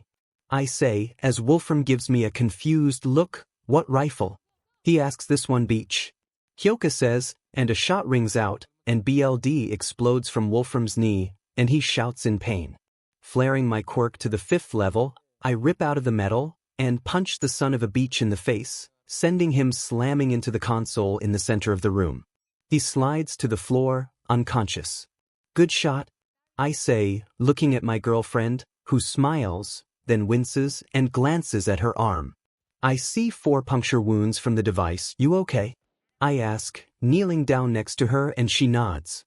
Well, that was anticlimactic, Melissa mutters, and I laugh. Life often is. I mutter, leaning back a bit, as the sun begins to rise. As you all know, in 1 week, we will be going to a special training camp. It will be 1 week long, and will be hard, no doubt about it. Those who failed the practical, those being Kaminari, Ashido, Sato, Kirishima, and Siro, will be taking special remedial lessons. Dezawa says, glaring at the 5 he mentioned. I merely shake my head a bit. The teacher played to their weaknesses, and they lost because of it. Now, I'm going to give out a list of everything you need and should bring. Aizawa says as sheets are passed out. Looking over the list, I'm gonna need a few things. Sleeping bag bug spray, sunscreen. Alright, 5 minutes, then you have to deal with midnight? Aizawa says, laying down in his sleeping bag. I need a ton of stuff, dude. Kaminari groans, looking at his list. Oh, I know. We could go to the mall. Ashido says, and I raise a single eyebrow, seriously. You could get like 90% of the stuff on this list at a department store. I say, gesturing to the list. Well, yeah, but malls are fun. Hacker says, and I sigh, you never mind. I mutter, and Kyoka frowns, come on. If we go Kiyoshi Mall, it'll be like a trip down memory lane. She says, pouting a bit. I think about it and I smile. Sounds good. I say, and Bakugo scoff, you just listen to your girl, no questions asks. He snarls, when Kyoka pouts, you listen? I replied, besides, you never turn down a pouting girl. Uraraka says, sitting next to Bakugo, who scoffs again. Try me. He replies, and Uraraka smirks, challenge accepted. She says, then puts on her best pouting face, Bakugo, please come to mall with us. Please CC. She asks, and I nearly F-break. Bakugo, on the other, undergoes a catastrophic mental failure, with literal steam coming off of his head, his face going red, and him passing out, his head bashing against the desk. Oh F man down, all ladies, please back up. I say, as Kirishima and Kaminari run over, holding a book and a ping-pong paddle. I'm not gonna where they got that from. Kaminari, book? Kirishima says, and Kaminari responds instantly, slamming the book next to his head. Does nothing. Kirishima, ping-pong paddle. I say, and he smacks Bakugo in the back of the head. Nothing, what are you 3 doing? Uraraka asks, but I don't respond. Midoriya. Kaminari says, and I nod. Pulling my hand back, I pray to the gods this works. Like you cut I smack in the back of the head hard. Doesn't wake up. I got one last option. I say, kneeling down next to him. Bakugo. Mineta is flirting with Uraraka. I whisper, and he instantly shoot up, ignoring the BLD falling from his nose and forehead. Grape effer. Bakugo shouts, looking around if yeah. It worked. I shout, and Bakugo reels, wait, what have happened? He asks, catastrophic cuteness overload, level passed out, minor nosebleed. 3 failed attempts at revival, 4th attempt successful. Todoroki says, walking over and handing Bakugo an ice pack. He takes it, pressing against the back of his head. Well done. Correct assumption, though I would think closer to a level total loss of consciousness, moderate nosebleed. I say, pointing to his still dripping nose. Oh god, I got a headache. He mutters, and a very, very confused Uraraka speaks up. Oh, what was that? She asks, not important. Just to be careful in the future. I reply, sitting back down as Midnight walks in and notices Bakugo. Bakugo, are you okay? Midnight asks, and he simply puts a thumbs up in response. No problem. Just a level 9 on the bro code costs, I say, and she thinks about it, then nods. I understand. Handled. She asks, and I raise a single eyebrow. You know what the cost is? I ask, and she nods yes. Aizawa and Mike use it, surprisingly. I figured it out after a few years. She says, and I smirk, God, That's a story in of itself. Anyway, moving on. I say, and she nod, alright, modern art. Today we will be looking at portraits. She says, pulling a bunch of portraits from I don't know where. The definition of F around and find out. So what was that whole thing with Bakugo?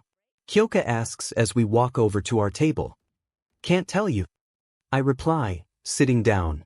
Within a few minutes, Kirishima, Kaminari, Bakugo, Todoroki, Yaoyorozu, and surprisingly, Uraraka, join us. Ashido shows up as well, which is not unexpected. There's drama, she's there. Bakugo, are you really okay? Uraraka asks, lightly touching Bakugo's now bandaged head. I'm fine, round face. Just a bit woozy. Not that ever stopped me. He says, lightly pushing her hand away. I don't know, Bakugo, you passed out because Uraraka pouted at you, right? Seems pretty suspicious. Ashido says, a wide grin on her face. The F you implying? He snarls. Allow to demonstrate. Edgy thigh-eye, you need to pay more attention to me. Come on, please sissy. Ashioto asks, and Kirishima just fails. I manage to pull his food out of the way, but he's out cold. Damn it, Ashido. Bakugo, 100 ccs of force now. I snarl and Bakugo complies. He smacks him in the back of head, while also detonating a small explosion, which revives him. What happened? Kirishima groans, sitting up. Level again. I say, and he groans, holding his bloody nose. Seriously? He asks and I nod. Yeah. We're getting unlucky. I sigh, and Yaoyorozu merely looks confused. What's going on? She asks, and Ashido smiles wickedly. Oh, nothing. Just call it a social experiment. Kyoka, you want to take a stab at it? She smiles and I gulp. Izuku, come on, we agreed on it. Kumiyami-on, please help me. I could really use it, she says, pouting with a face that could melt an ice giant's. I hold firm, despite the blush rising to my face, and I fairly sure my nose is beginning to bleed, just a tiny bit. No. No. I say, and she frowns, Mina. It didn't work. Kyoka says, and Ashido frowns, a tough one. Alright, try phase 3. She says, and I feel ready to run. Hey Izuku, how about we take this back to my place and, have some fun? Kyoka says as she places a hand on my thigh. I black the out. After what seems like an hour, I feel immense pain in the back of my head, and I shoot straight up. I groan, holding the back of my head, level good job, you dipshit. Bakugo snarls and I flip him off. Like you could have done any better, Hedis. I reply, holding my bleeding nose, as Ashido laughs like a madwoman. Even Midoriya is weak to the womanly charm. She says and I grin. Kirishima. Shut her up, will ya? I ask, and he gives me an odd look, then has a small realization. Gotcha. He says, then stands up and walks around the table. Yaoyorozu, Uraraka, and Kyoka look very confused, and Ashido, a bit concerned. Kirishima, to Ashido's utter surprise, sits down next to her, puts his arm around her shoulders, and whispers something I can't make out, causing Ashido to flush a lilac color, hiding her hands in her face like I've seen Uraraka do. Do I want to know? I ask as Kirishima stands up. No. He replies, walking back to his seat and sitting down. Anyway, you guys excited for the training camp? I ask, taking a bite of my katsudon. Hell yeah. It's gonna be super manly. Kirishima says, except you have to take remedial courses? Bakugo replies, and Kirishima groans, don't remind me, man. I don't want to have to think about that.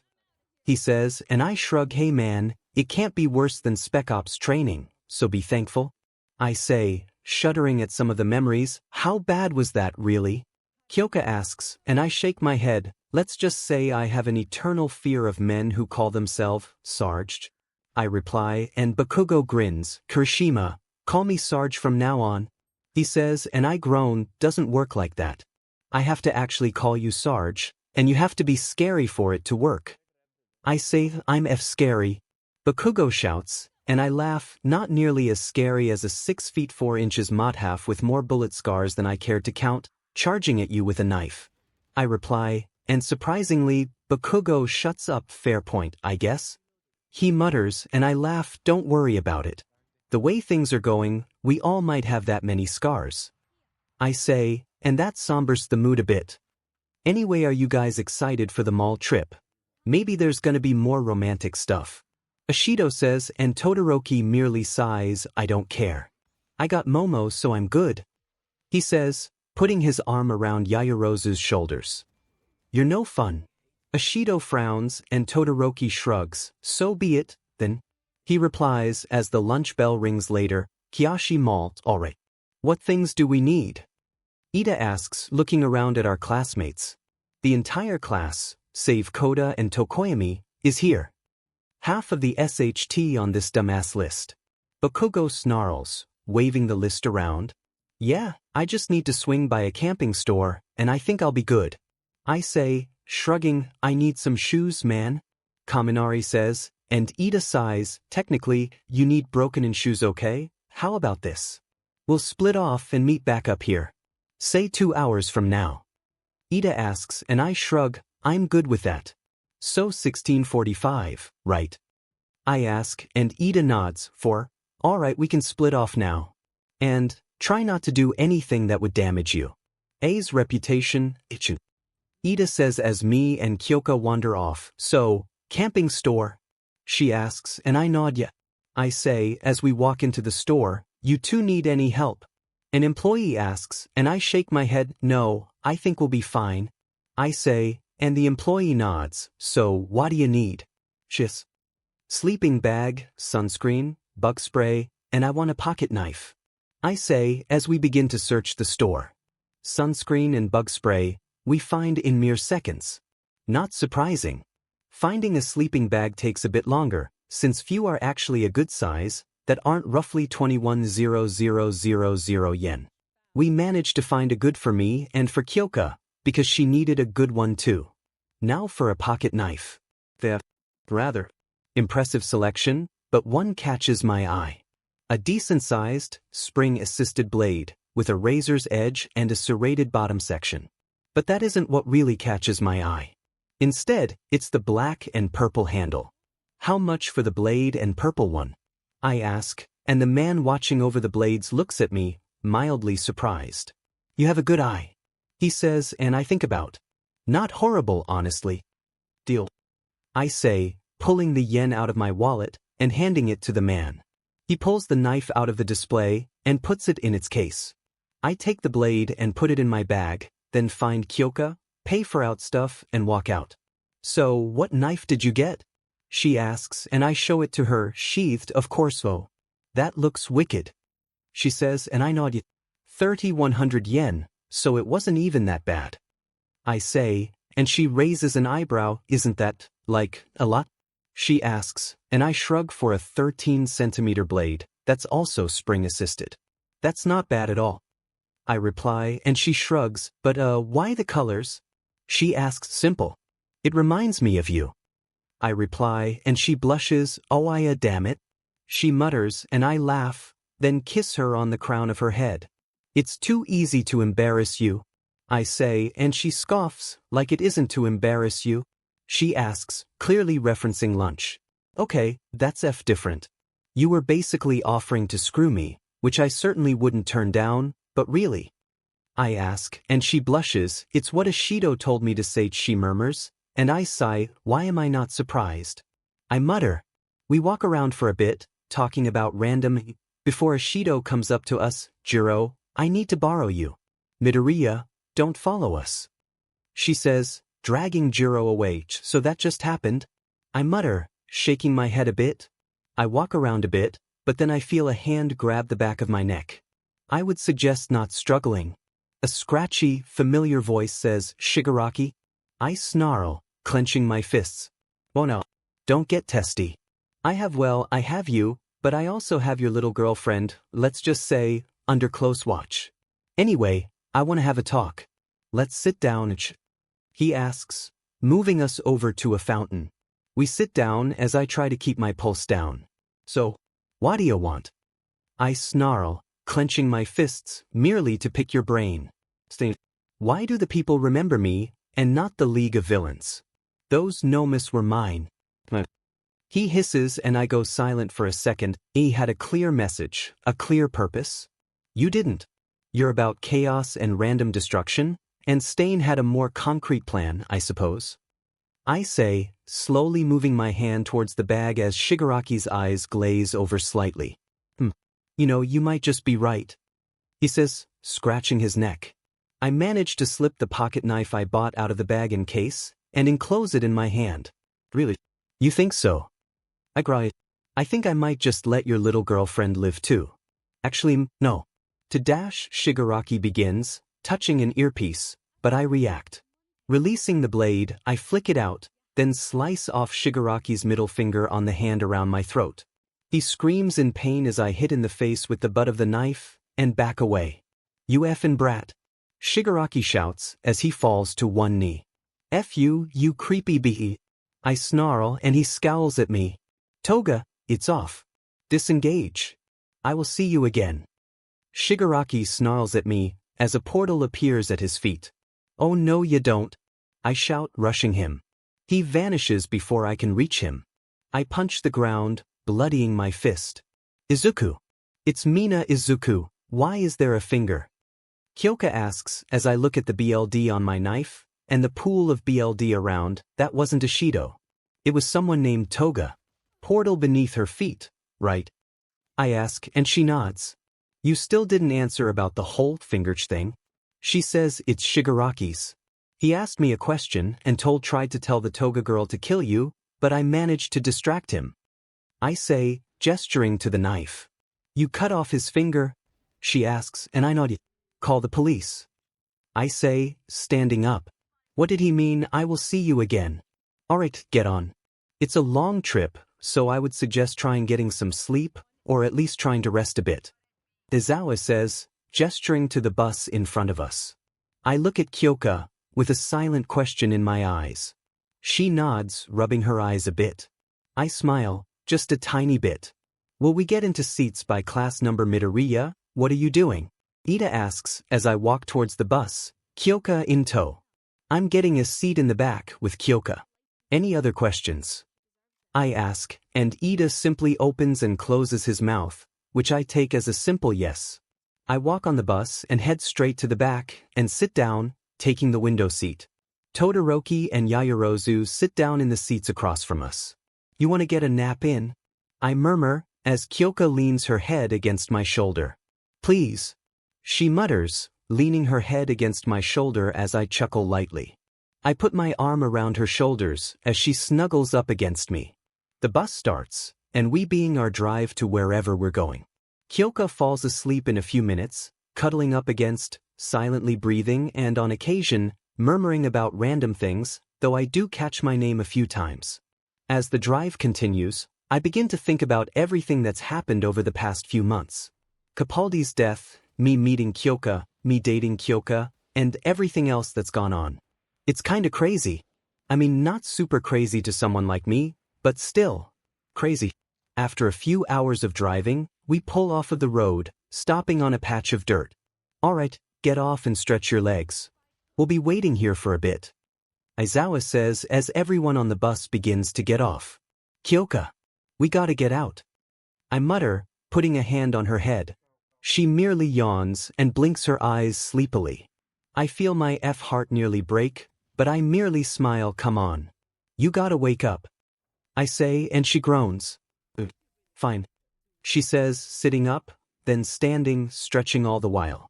I try not to let my eyes stray too much. We walk off the bus and I steadily begin to like this less and less. I see no type of structures and everything seems, well, a bit sus, to say the least. Aizawa, what's the point of I say, but I'm cut off by a pair of women randomly appearing, along with a young boy. We've come to lend a paw and help. Coming out of nowhere, stingingly cute and cat-like. Wild pussycats.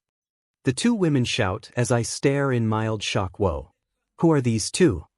Kaminari asks as he looks at two women, one blonde, the other with brown hair, both wearing cat costumes. The boy also has brown hair and is wearing an odd red hat with a pair of twins' horns on it. These are two parts of the wild pussycats. A team of rescue heroes who have been operating for 12 years. I begin, but I'm cut off by the blonde one placing her paw over my face. I'm 18 at heart. How old am I? The woman snarls, and then I grab her arm and judo flip her over me, slamming her into the dirt. I would advise against that in the future, Pixie Bob. I say, looking down at the startled blonde Midoriya. Could you not attack pros? Aizawa asks, hey, she attacked me first. I reply, you still attacked her. Ida says as I yank the woman to her feet. Ooh, you're feisty. I call dibs. She says, and I raise an eyebrow, sorry, I'm already taken. I say, pointing a thumb at Kyoka, why are the cute ones gay or taken? Pixie Bob whines and I just sigh. Can't really. I reply, and the brunette one clears her throat. Anyway, I am Mandalay, a member of the Pussycats, and the other member is Pixie Bob, as the greenette stated. We are hosting you for your training camp. Mandalay says, and the class becomes excited. I, on the other hand, tense up. Where did Pixie Bob go? So where is it? Mineta asks, and Mandalay smiles widely. Oh, that's simple. It's that way through the beast's forest. Mandalay says, pointing into the woods we're currently overlooking. The beast's forest. Ida asks as the fear begins to spread. Yes. It should only take 3 hours or so. If you're too long, you might miss lunch. Mandalay says, and I slowly narrow my eye. You gonna what's going on, Aizawa? I call, but I get no response. Have fun. Pixie Bob shouts, then slams her paws on the ground, which promptly crumbles beneath us. We go sliding down the cliff into a small clearing. The F was that? Bakugo shouts, getting to his feet. This is a test. I assume SHT is about to go foobar. I say, whipping out the pocket knife I bought recently. The one I disabled Shigaraki with. What does foobar mean?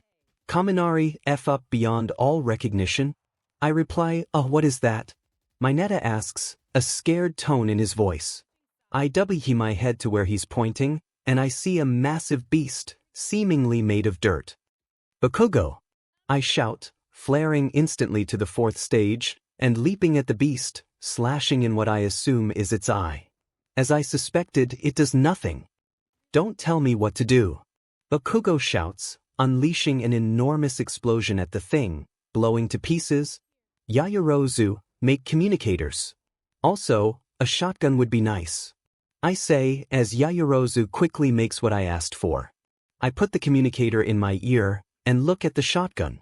It's a M4 Super 90 shotgun, a semi-automatic 8-round shotgun, with a suppressor on the end. She also makes it 40 shells, of which I load 8, and slip the rest into a bandolier, which Yaoyorozu also made. Alright, listen up.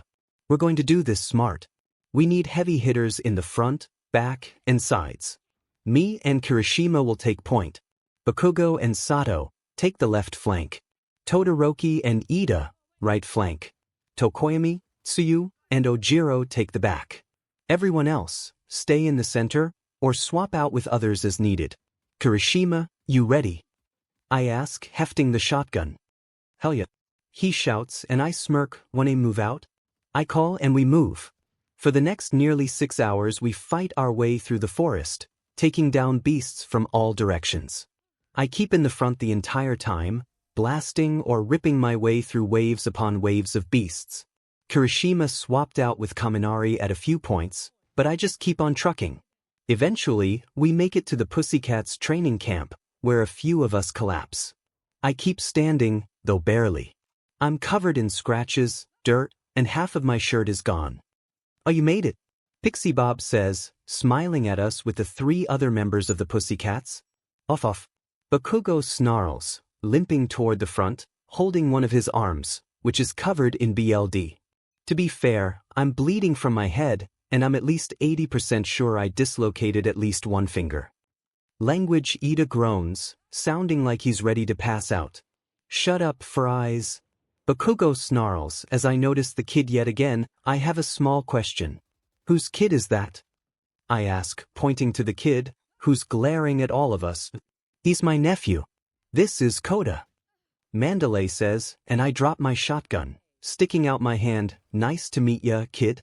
I say, and he just stares at the hand.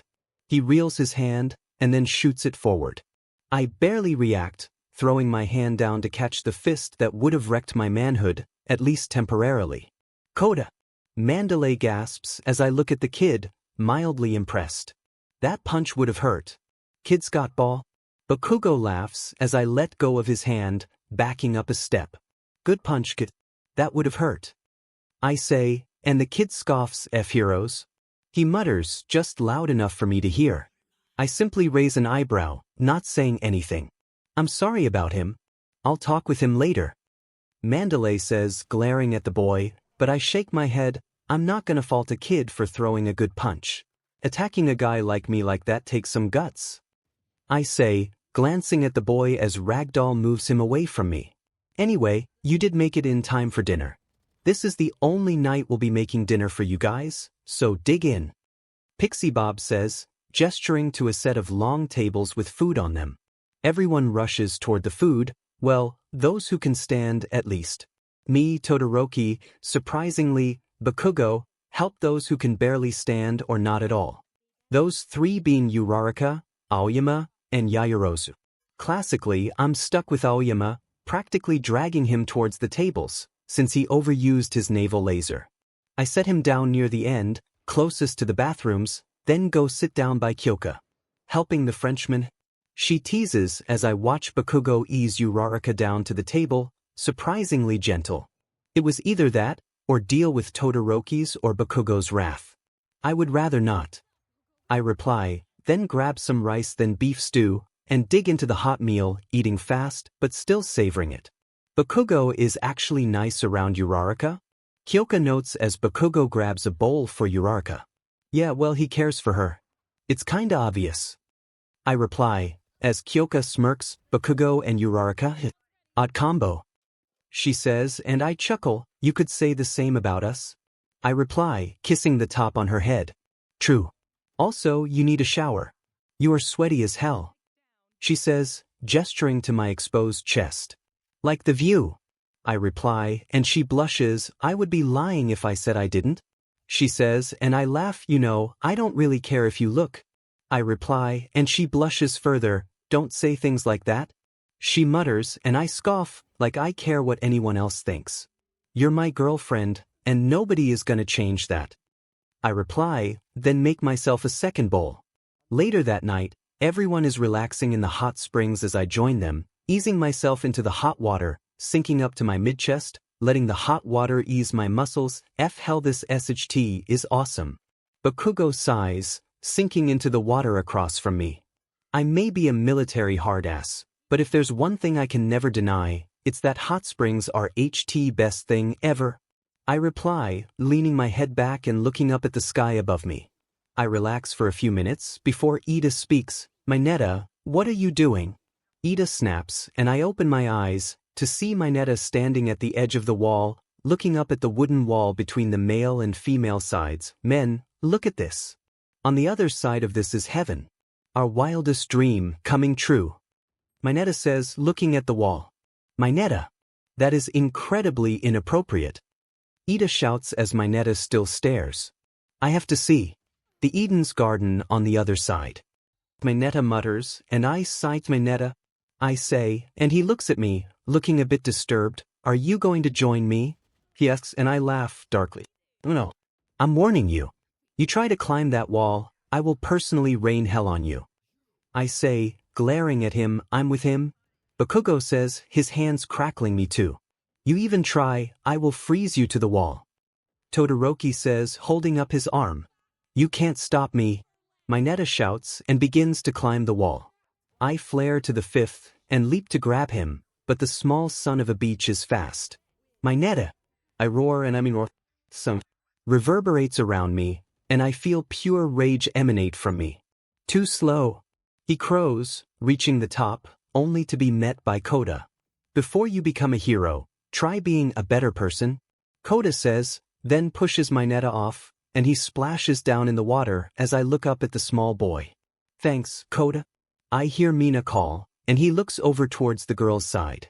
I can see him begin to fall. I mutter, jumping and catching the kid before he can fall. I grab a towel, wrap it around my waist, and carry the kid towards the main house. Try not to die, kiddo. He gonna be okay? I ask, looking at the sleeping form of Coda, laying on the couch. Yeah, I think so. Thank you again. Mandalay says, and I shrug, it's not problem. I wasn't just gonna let the kid slam into the rocks. I reply, shrugging. Well, I would have expected that, but still. Thank you. Coda's life hasn't been the easiest. Mandalay says, and I look at the kid, he's an orphan, isn't he? I assume hero parents. I ask, not harsh, simply curious. That's accurate. His parents were water hose. Mandalay says, admitting the name of a rather popular married hero team, who met their end at the hands of a serial killer. Oh, that makes a lot more sense. I mutter, leaning against the wall, my bare back pressing against the smooth wooden beam. Yehei was really young when it happened, and he didn't like it. His parents left him, and he couldn't understand why. He blamed on them really. Don't get me wrong, he still loves his parents, but he blamed on their jobs. On heroics. That's why he hates heroes so much. Mandalay says, and I glance at the boy again. Self-sacrifice is the mark of a true hero, bullshit. I mutter, and Mandalay gives me an odd look. What was that? She asks, not mad, simply curious. I think you heard me. Self-sacrifice, while admirable, should never be the mark of a true hero. It should be protecting others but making it out alive. Death helps no one. I understand better than most that death should never be glorified.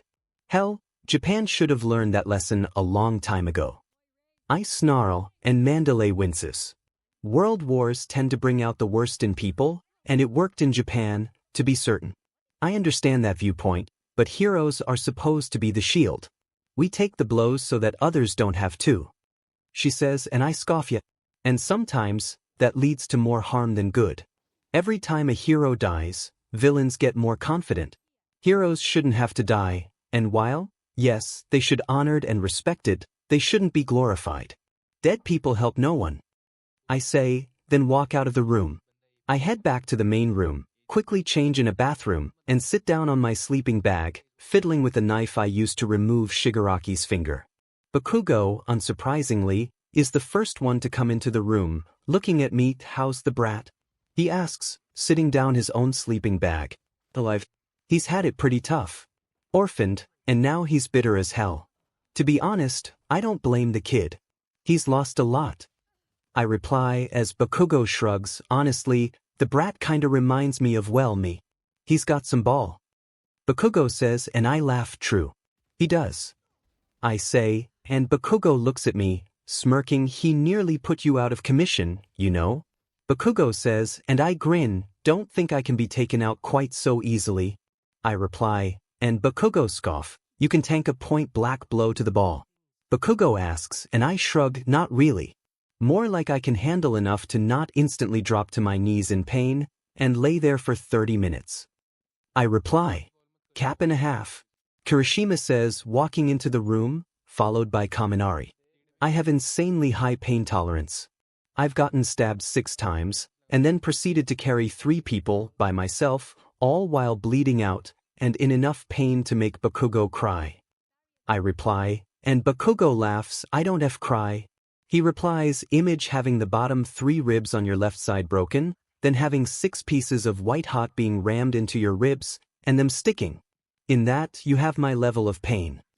I reply, and Bakugo winces, okay, I might be crying from that. He admits as the rest of the boys walk in. Crying from what?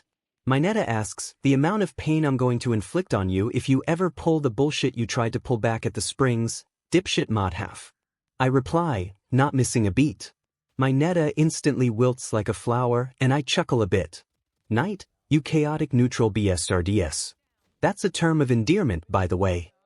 I say, laying on my sleeping, and feel the exhaustion from the day take my body over. 008M, Izuku. Izuku. Kyoka's voice mutters, and for a split second, I think I'm dreaming. Kyoka is lying next to me, wearing nothing but an old, large shirt and a pair of short shorts. Kyoka, what are you doing here? I ask, looking at my girlfriend, still very confused. Two had a nightmare. Andy didn't want to be alone. She mutters, and I just look at her for a few seconds before nodding. Alright, come here. I mutter, opening my arms. 𝐒𝐲𝐻 smiles in the dark and snuggles up against me, resting her head buried in my neck, her arms wrapped around my torso, her legs intertwined with mine. I wrap my arms around her, holding her against me. I will admit this certainly feels nice. Dodo, you ever have nightmares? She mutters, and I chuckle lightly, not so much anymore, but for a long time, yeah. I've done some stuff that's given more nightmares than I got, but yeah. I reply, how did you handle them? She asks, and I smirk, not the way you are right now. But, being serious, I oftentimes just forced my way through it. I had no choice but to carry on, like nothing was going on. It's different now, but when I was in the JSDF, I couldn't really talk to anyone about it, so I just carried on like nothing was wrong. I murmur, then kiss the top of her head. She makes a content humming sound, and I soon hear her breathing rest into a calm, slow pattern. She's asleep. As I smile, I look down at her. Goddamn, I love this woman. 00 Midoriya, you son of a bitch. Mineta shouts as I open my eyes, blinking them a few times to adjust to the early morning light streaming through the windows. Mineta, what the F do you want? I mutter, and then I remember who's lying next to me, still asleep. Dude, how? Kaminari asks, sounding mildly impressed. She had a nightmare, you F headasses. Now leave if heirs, before I kick all of your buttes. I snarl as I feel 𝐒𝐲𝐻 begin to stir. Alright, extras, let's go. Ciro, take Mineta. 𝐒𝐲𝐻 says, and Ciro nods, then wraps up the purple pervert like a present, and drags him out of the room. 𝐒𝐲𝐻 wakes up fully not long after, blinking and stretching. I note the feeling returning to my arm, the one she was laying on, and I can now actually move my fingers. Mornin', peeling. I say, looking at the girl in my arms. Oh, where are the rest? You know what? Never mind. 𝐒𝐲𝐻 mutters, sitting up as I do the same. I roll out my shoulder and make sure my elbow can actually move still. You should probably go get dressed. As amazing as you look right now, Aizawa may kill us both with extreme prejudice if you walk out there half-dressed. I say, standing up and pulling her to her feet. It would be fun to see Aizawa chasing you. 𝐒𝐲𝐻 says, and I smirk. I think the opposite applies too. Though, he would certainly catch you before me. I reply, then kiss the top of her head, and she blushes a bit. I'm not. That's slow. She mutters, and I laugh. I'm not talking about speed, though I am faster. I'm talking about endurance. Now go get changed. I say, and she nods and creeps out of the boys' room. Cracking my back, neck and knuckles, I quickly change into the UE uniform, grab my shoes, quickly brush my teeth and throw on deodorant, and join the rest of the boys, who smirk at me as I walk out. Predictably, Ida is the first to talk to Midoriya. It is not appropriate to have members of the other gender in our room, especially a girlfriend. It is damaging to your reputation. Ida says, while makes several chopping motions with his hands. Ida, it's fine. Look, she had a nightmare and didn't want to be alone. Is it so bad that she wanted to stay with me? I ask, and Ida's jaw opens and closes multiple times. He kinda has a point, Ida. He wasn't doing anything wrong, Percy. He was simply comforting a classmate. Kaminari notes, who was his girlfriend. Ida says, exasperated. Your point. They didn't did they? Did you? Bakugo asks, and I laugh. I'm not gonna have a see with my girlfriend in a room full of other boys. So no. I reply, and I hear someone clear their throat behind me. Midoriya. Care to explain what you're talking about? Aizawa asks, his tone sharp. Turning around, I see him glaring at me, his hair raising in the air. Do I have a choice? I ask, and based on the narrowing eyes, I take it as a no. 𝐒𝐲𝐻 had a nightmare, and she didn't want to be alone, so she came to the boys' room and cuddled with me until we woke up. No harm, no foul, right? I ask, and Aizawa glares at me, as long as you didn't do anything incredibly stupid, no. Aizawa says, and I shrug, depends on your definition of stupid. I reply, and he glares at me, you know dim and well what I mean. He says, you heard me, didn't you? That should be enough of an answer. I reply, as the girls walk, and Ashido, to no one's surprise, instantly shoots me a grin, which I elect to ignore. All right, kiddos. Mandalay shouts, getting everyone's attention. Now, you will be training today to improve on your quirks. As such, you will be training with one of us in one way or another. Mandalay says and feels some dread begin to set in. Midoriya, right? A deep voice behind me asks. Turning around, I see Tiger, who frankly, is huge, staring down at me. I'm the only one here with that name. I say, and he smirks, you're working with me. He growls and I smirk, alright. What you got in store for me, you overgrown house cat? I ask and he smirks, oh you'll see. He says and he makes a motion for me to follow. I follow him to a far corner of the training area, and then looks at me. My quirk is Pilabody. It makes me extremely flexible. As such, here is your challenge. You are going to be doing calisthenics for 10 minutes, then you will push your quirk to the maximum output and attempt to hit. Rinse and repeat. Understood? He asks and I smirk fine. I reply, and we begin hours later. Plus ultra, boy. Tiger shouts as I keep up my calisthenics, as some of boys from class 1B stare in shock. Tiger hasn't worn me down, even with everything I've been doing. Don't get me wrong, I'm tired, soaked in sweat, but I'm still up and fighting. Yes, sir. I shout, my voice echoing around us. Now attack me. Tiger roars and I comply. Flaring to the 5th stage, I take 2 quick steps and fake a jab, then throw a high kick. Like every other time I've tried to attack him, he dodges, contorting his body in one way or another. He quickly counter, throwing a powerful kick of his own, sending me slamming into a tree. I slide down it, shaking my head. Get up, boy. We're not done yet. Tiger roars and I force myself to my feet. Yes, sir. I shout, and Tiger gets in front of me. Are you done? No, sir. Can you keep going? Yes, sir. Then get to it. Yes, sir. Give me a warcry, boy. Tiger shouts, R-A-A. I roar as loud as I can. Good. Now keep going. You better not be slacking over there. Tiger shouts at the 1B boys. They quickly push it. I merely chuckle to myself a bit as they struggle along. I'll admit, this is hell, but when you've been through hell, it's not so bad the next time. Team, all right, kiddos. Time for dinner.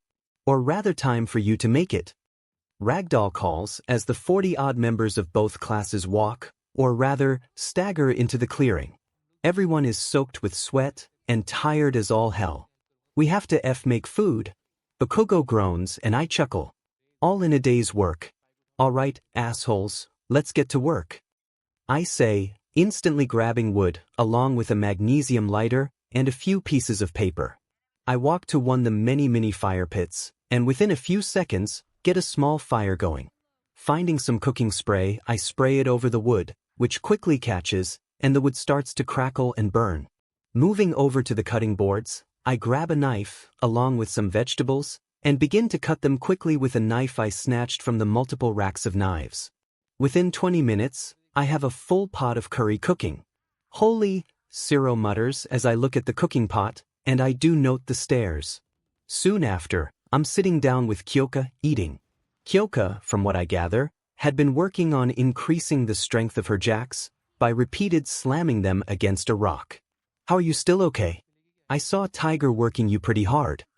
Kyoka mutters and I shrug. I don't know. I just did what I needed to. I've been through a few too many times to care now. I shrug, and Kyoka chuckles, now we all get to go through hell. Whoop der F do. She mutters and I laugh. You not so fun times? I mutter. Just one more time, right? Pick it up, brat. Give me 120%. Tiger shouts in my face as I continue to throw powerful kicks, to the point where small gusts of wind are battering the trees as my 5th level lets off small licks of fire, proof of my slight lack of control. Yes, sir. I shout, and continue my assault on the air in front of me, as my muscles cry in pain. It's about 3 days into day 2, with everyone pushing themselves to the point of exhaustion. Loud explosions constantly rock the area, compliments of one Katsuki Bakugo, and sounds of ice crackling, as well as fire roaring also at the air. Todoroki, I assume. Now, come at me, boy. Tiger roars, and after resetting my feet, I charge Tiger, who braces. But before I can land the hit, I'm suddenly in the red plane again, looking at a familiar face, 𝐻𝐿. I thought that talk was a one-and-done deal. I say, looking at the black figure, his red eyes boring into mine sadly. No. I must talk to you about something rather important. The Reaper says, and I raise an eyebrow, do I have another level? I ask, and he shakes his head. No. Nothing like that. Rather something concerning you and the others humans at this place.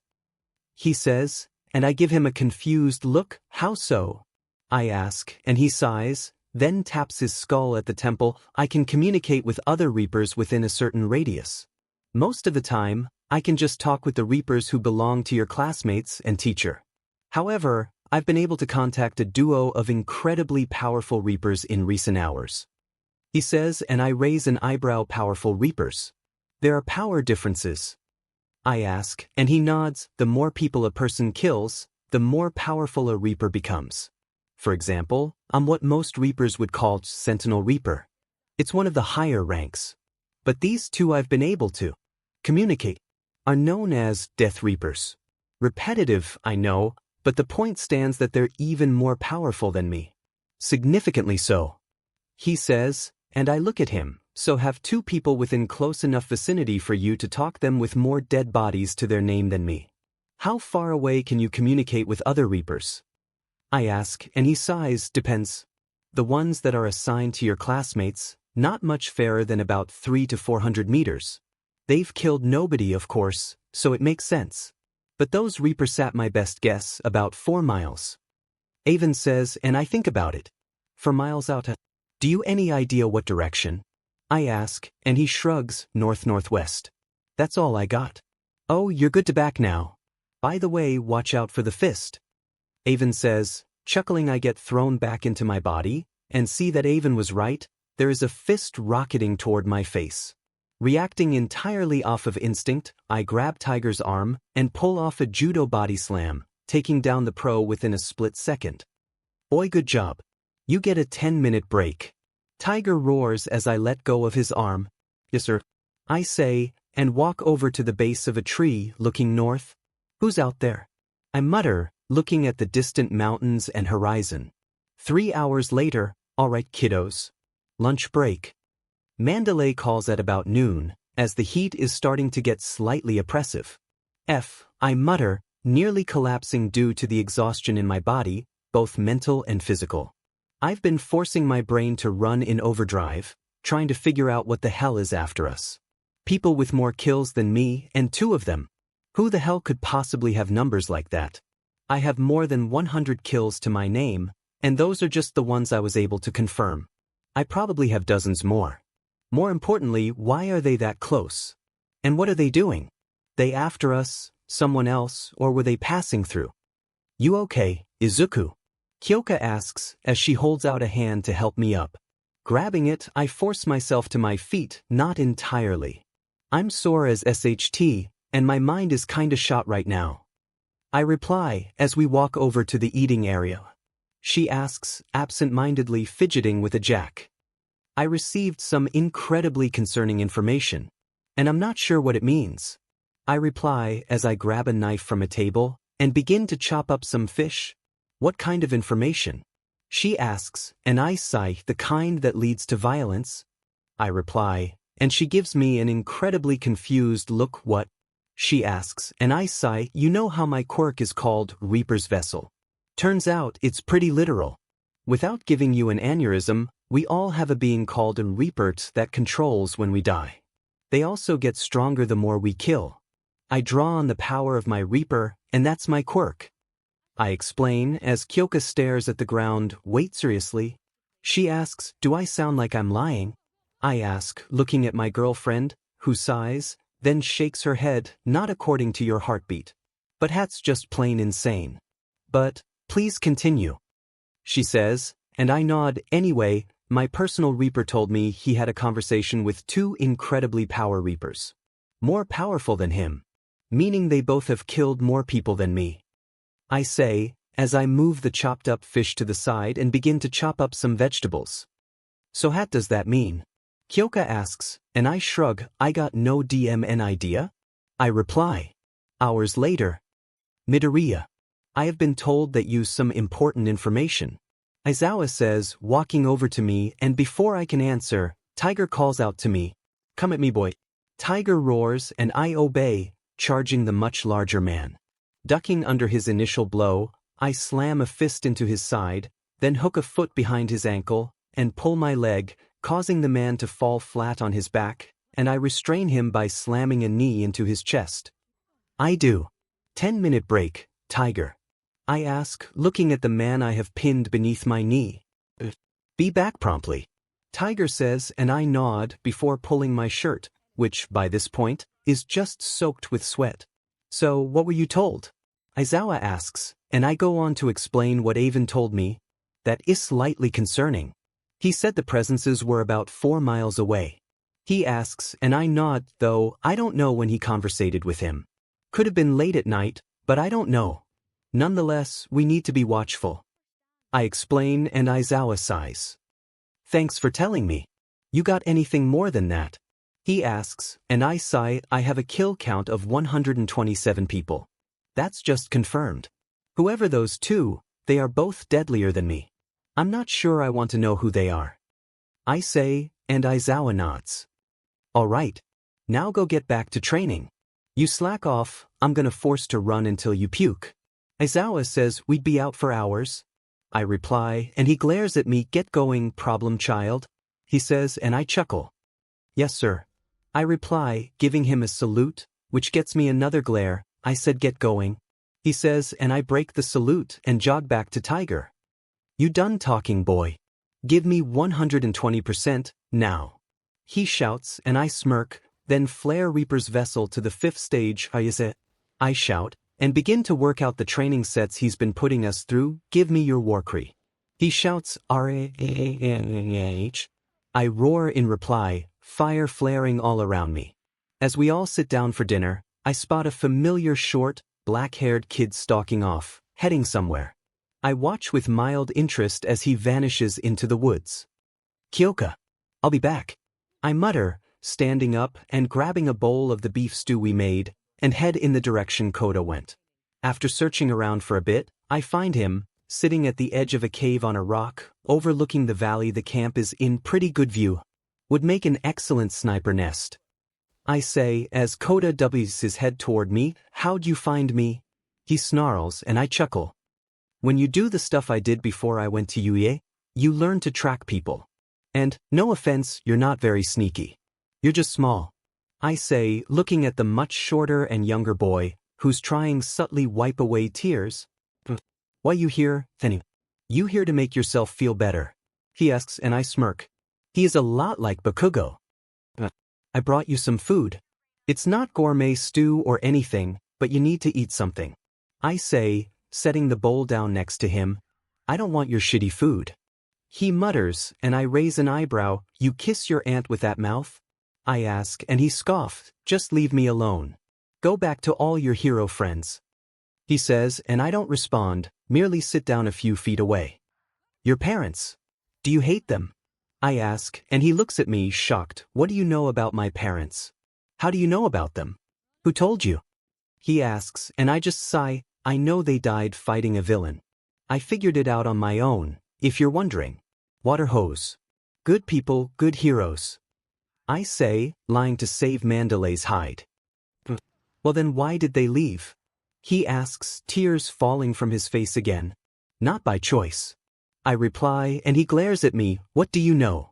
Your parents didn't die, did they? Koda shouts, and I wince. Except they did. And I watched.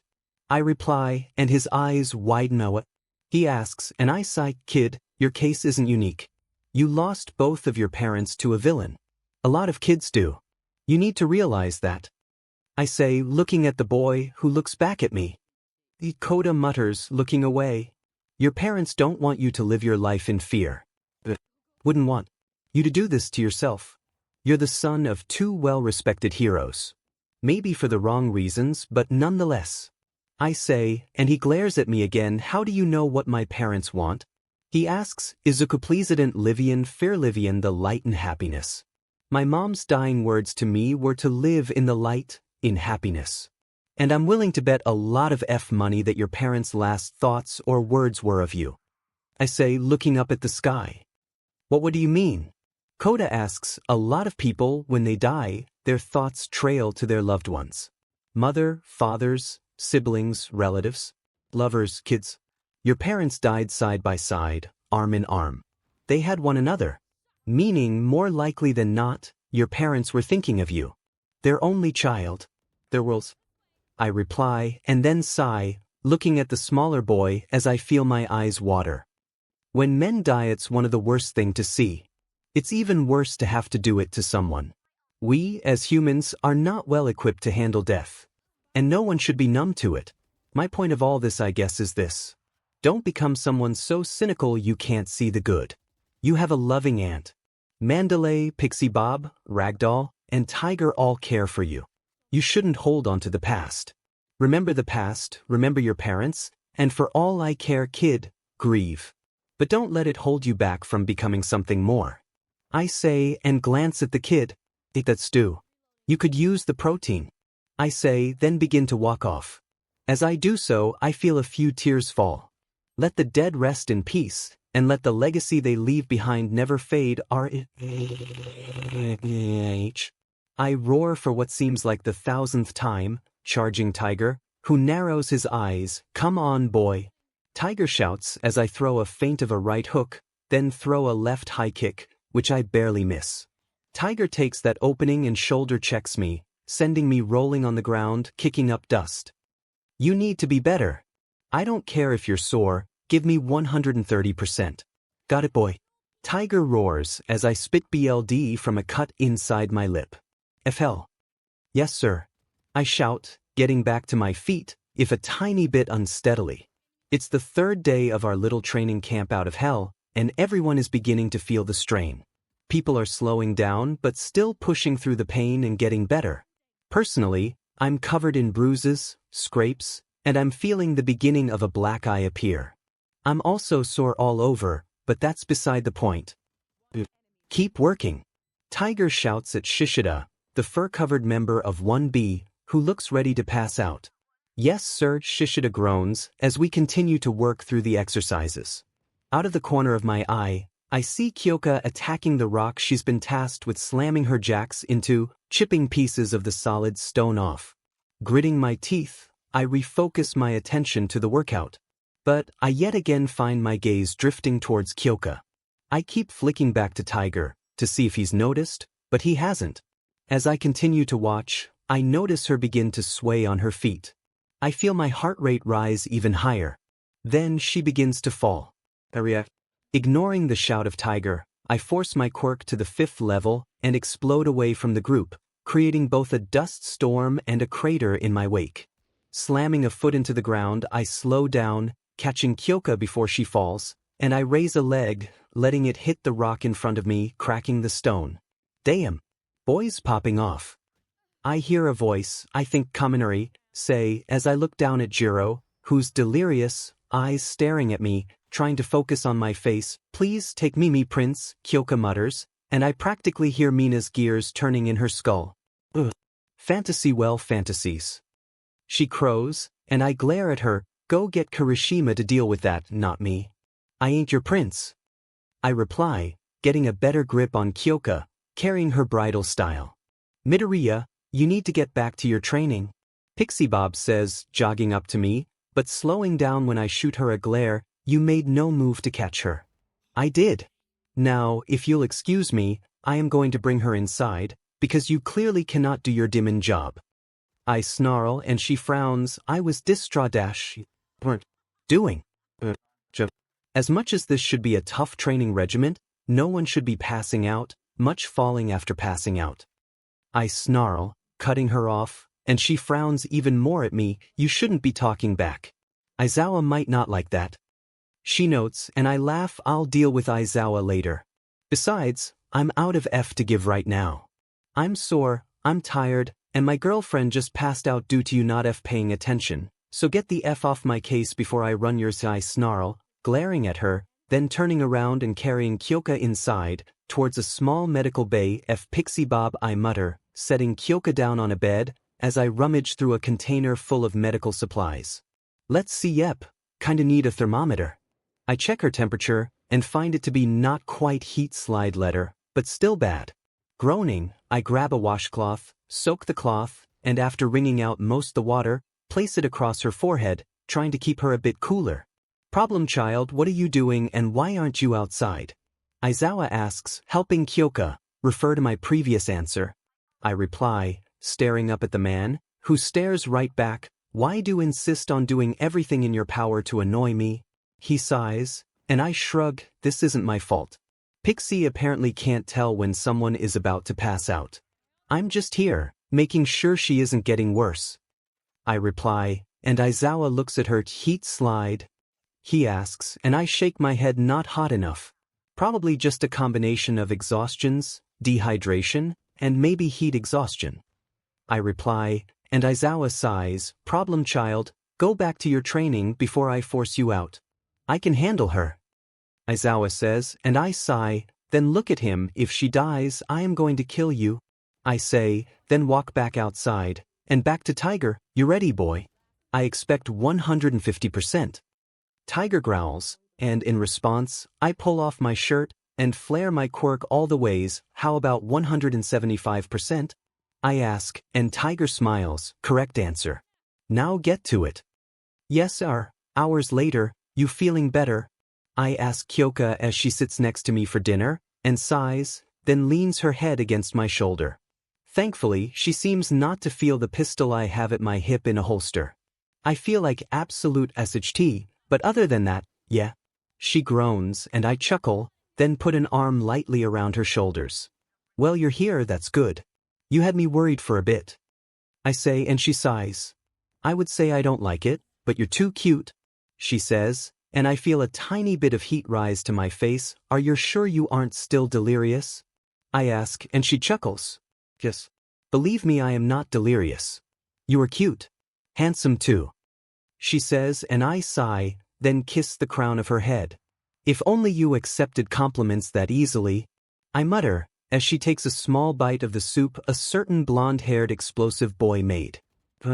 This is pretty good, Kyoka says, and I shrug. You can actually thank Bakugo for that. Man is one hell of a cook, I say, and she raises an eyebrow. Well, you're not wrong, she mutters, and I chuckle. Anyway, how are holding up with the training, save you passing out? I ask, and she sighs. It's hard, but it's not that I don't think it's good. I feel like I've gotten a bit stronger, at least, she says, and I nod. Yeah. To be entirely honest, I just feel sore, I reply, and she laughs. Yeah, I get that. How are the people from 1B doing? She asks, and I shrug. I mean, compared to me, awful. But in all seriousness, pretty good. They're holding up pretty well. Even if they're a weaker class, they still have some pretty powerful kids, I say, and Kyoka hums. How about that Koda kid? Didn't you follow him last night? What was that whole thing about? She asks, and I sigh. Kid's been through hell. I can kinda relate to him.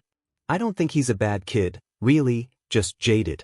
He'll be alright, eventually, I say, and she looks at me. How can you be so sure? Kyoka asks, and I sigh. Everyone grows up eventually. Is he gonna be a hero? No way in hell. I wouldn't be surprised if he does something similar, but different. Police officer, maybe? He's certainly got the guts, I say, and she chuckles. He went after you, no mercy? Didn't even hesitate, she says, and I shrug. Hey, it's by far a man's weakest spot. I'm not gonna fault him for nearly finding a CHK in my defenses. Plus, that was a fast punch for a 6-year-old, I say, and then Mandalay speaks up, catching everyone's attention. Alrighty, everyone, gather round. Mandalay calls as I quickly down my glass of water and stand up. Kyoka follows me, walking a bit slow. Now, tonight we will have a bit of fun. It's a test of courage. Class 1B will be the pranksters, and have already set up their route. It's fairly simple. Now, we will divide your partners by drawing lots, Mandalay says, pulling out a box, presumably filled with slips of paper. God, I'm getting flashbacks, Kyoka mutters, and I look at her. Confused, wait, why? I ask, and she sigh, All Might kinda did something similar, it did not end well. She mutters, and I raise an eyebrow. What is not well for this class? I ask, and she sighs, 3 people in recovery girl. All 𝐒𝐮𝐲's handiwork. She says, and I shrug, doesn't really surprise me. And, somehow, 𝐒𝐮𝐲 seems to hear you talking about me, military WhatIf. 𝐒𝐮𝐲 snarls, whipping his head towards me, and I raise an eyebrow, that's a new one. But yes. You got an issue? I ask, and he narrows his eyes, depends on whether it's an insult or not. He says, and I shrug, if you call knowing that you have an overwhelming tendency to choose violence at every possible scenario an insult, then yes. I replied, violence solves more problem than it creates. That's my logic. 𝐒𝐮𝐲 proclaims, and walks up to 𝐒𝐿𝐴, and yanks a piece of paper out of box she's holding. By the time everyone has gone, we're all paired up. I'm alone, because Izuku dragged off the 5 who failed their tests. You gonna be okay alone, Midoriya? You gonna get too scared? 𝐒𝐮𝐲 asks, and I shrug, this is not nearly the scariest thing I've ever done. I reply, oh really? Then what is it? 𝐒𝐮𝐲 asks, infiltrating the Kremlin. I reply, not missing a beat, wait what? When did you that? And why? Toru asks, her set of floating clothes walking up to me. Classified and classified. Just know it involved a lot of fake drags, a shotgun, and a few dozen beanbag rounds. I reply, and 𝐒𝐿𝐴 raises an eyebrow, was this connected to the Siberian plane thing you told me about? She asks, and I shrug, cannot confirm or deny. I reply, alright, who wants to go first? 𝐒𝐿𝐴 asks, as I look around the camp, as darkness begins to fall rapidly. I wait for a few minutes, waiting for my turn as 𝐒𝐿𝐴 and Toru, who's 𝐒𝐿𝐴's partner. The reappears theory close the voice of Avon rings in my ears, and I remember his warning. Looking around, I try to spot anyone who I don't recognize as my hand trails towards my pistol. Does anyone else smell smoke? Ojiro asks, and I look towards the forest. Peeking over the top of the trees, blue fire. And smoke. Lots of it. Son of a beach. I curse, ripping my pistol out of its holster and pulling the slide back. Midoriya. What are you doing? Ida cries as I look at 𝐒𝐿𝐴. How far away is the nearest hero agency, other than who we have here? I ask, and she thinks about, I don't know, 50 miles, maybe? She asks, and I nod, get someone to call them now. We're gonna need backup. Get the students out there over here ASAP. I snap, but before anyone can do a DMN thing, Pixie Bob gets vibe checked by a large stone block, courtesy of a very tall woman. Then 𝐒𝐿𝐴 nearly get her. He ran by what appears to be a giant fusion of every possible bladed weapon, being wielded by a lizard-like mutant dressed like Stain. Whoa. Look what we have here.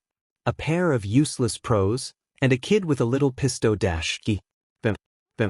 3 9x19 parabellum fly into the knee of the lizard guy as BLD flies everywhere. Spinner.